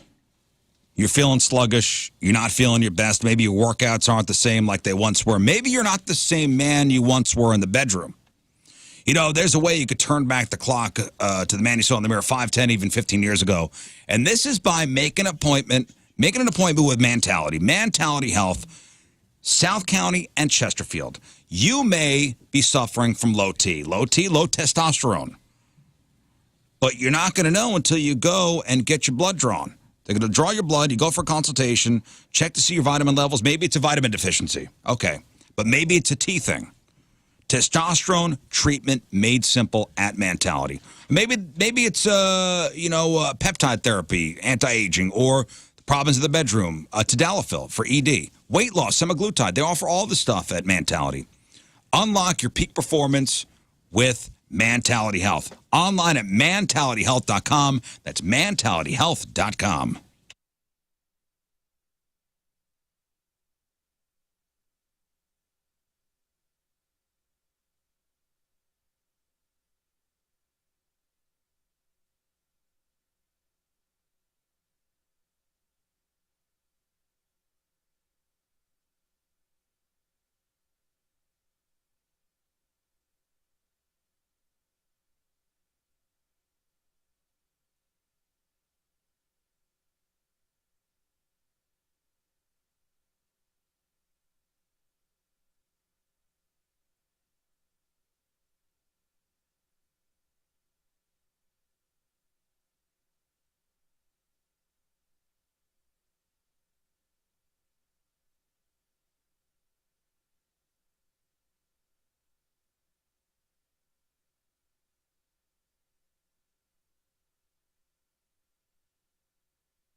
Hey, this weekend, you're thinking about maybe going to hit up a couple open houses or maybe just lie in bed tonight and look through Zillow because we're going to move. We're going to find a house, maybe stop renting, going to find our dream home.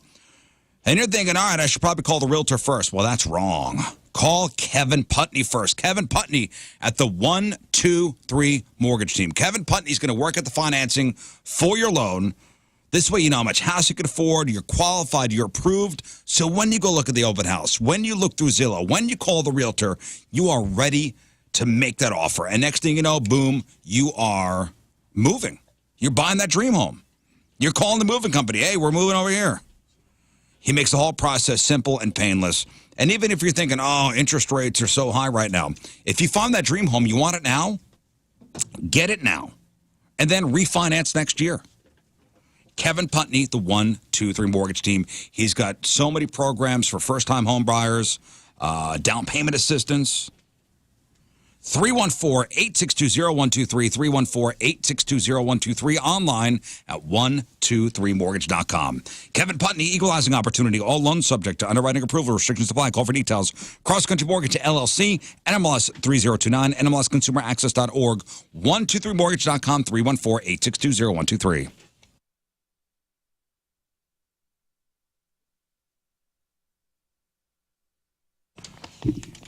All right, that is it for us. Donnie Fandango is next. Another week in the books. Appreciate y'all tuning in. Don't forget to check out today's clip of the day brought to you by Michael's Flooring on all our social medias. Big thanks to Ron Funches for coming in. See him at Helium Comedy Club tonight. Also, Home Run Derby tomorrow. That's right. Come see us. We ain't fooling around. Nope. Carr Shield Field will be hitting from home plate this year. I think the event starts, what time did they say? 6, 7 o'clock? 7 o'clock 4, right? is the event. 6 o'clock doors, I believe. All right. Well, we'll see you out there tomorrow. Autographs early, 4 p.m. for the players. 4 p.m. for the players and stuff? Yeah, the players are going to get autographs from the fans. Oh, cool. Oh, nice. From us. Well, it's reversed this year, Yeah, huh? yeah. Crazy. Yeah, it's different. All right, Moon. Today's podcast is titled? Promoted to Customers with Ron Funches. All right. What else you got? Yeah, I don't know. Things are good. Follow me on the socials, and yeah, man, just give thanks to this weekend. Have a gratitude-filled weekend. All right, thank you. I will. Lern. Hey, my band is playing the next show August 17th. It's Saturday, 4 to 8 p.m. at Schlafly Bottle Works in Maplewood. If you want to come out and see me, people have been asking. That's where you can go. Free, obviously family-friendly event. You can follow me on the socials at Lern versus Radio. Thanks. All right, thank you, Lern. Rafe. I am Rafe Williams on everything. All right. King Scott. Yeah, I am King Scott on everything. And if you are out at Family Church, St. Louis Family Church this weekend, come say hi. I'll be playing some guitar. Hey, Hot jams, huh? Shredding. Just real quick, it's King Scott rules on everything. What'd I say? You said I am King Scott. Yeah. Well, said the same I thing I okay, said. I don't know. Whoops. Do we need to can't tell reboot them. you? What's going on? Hold on.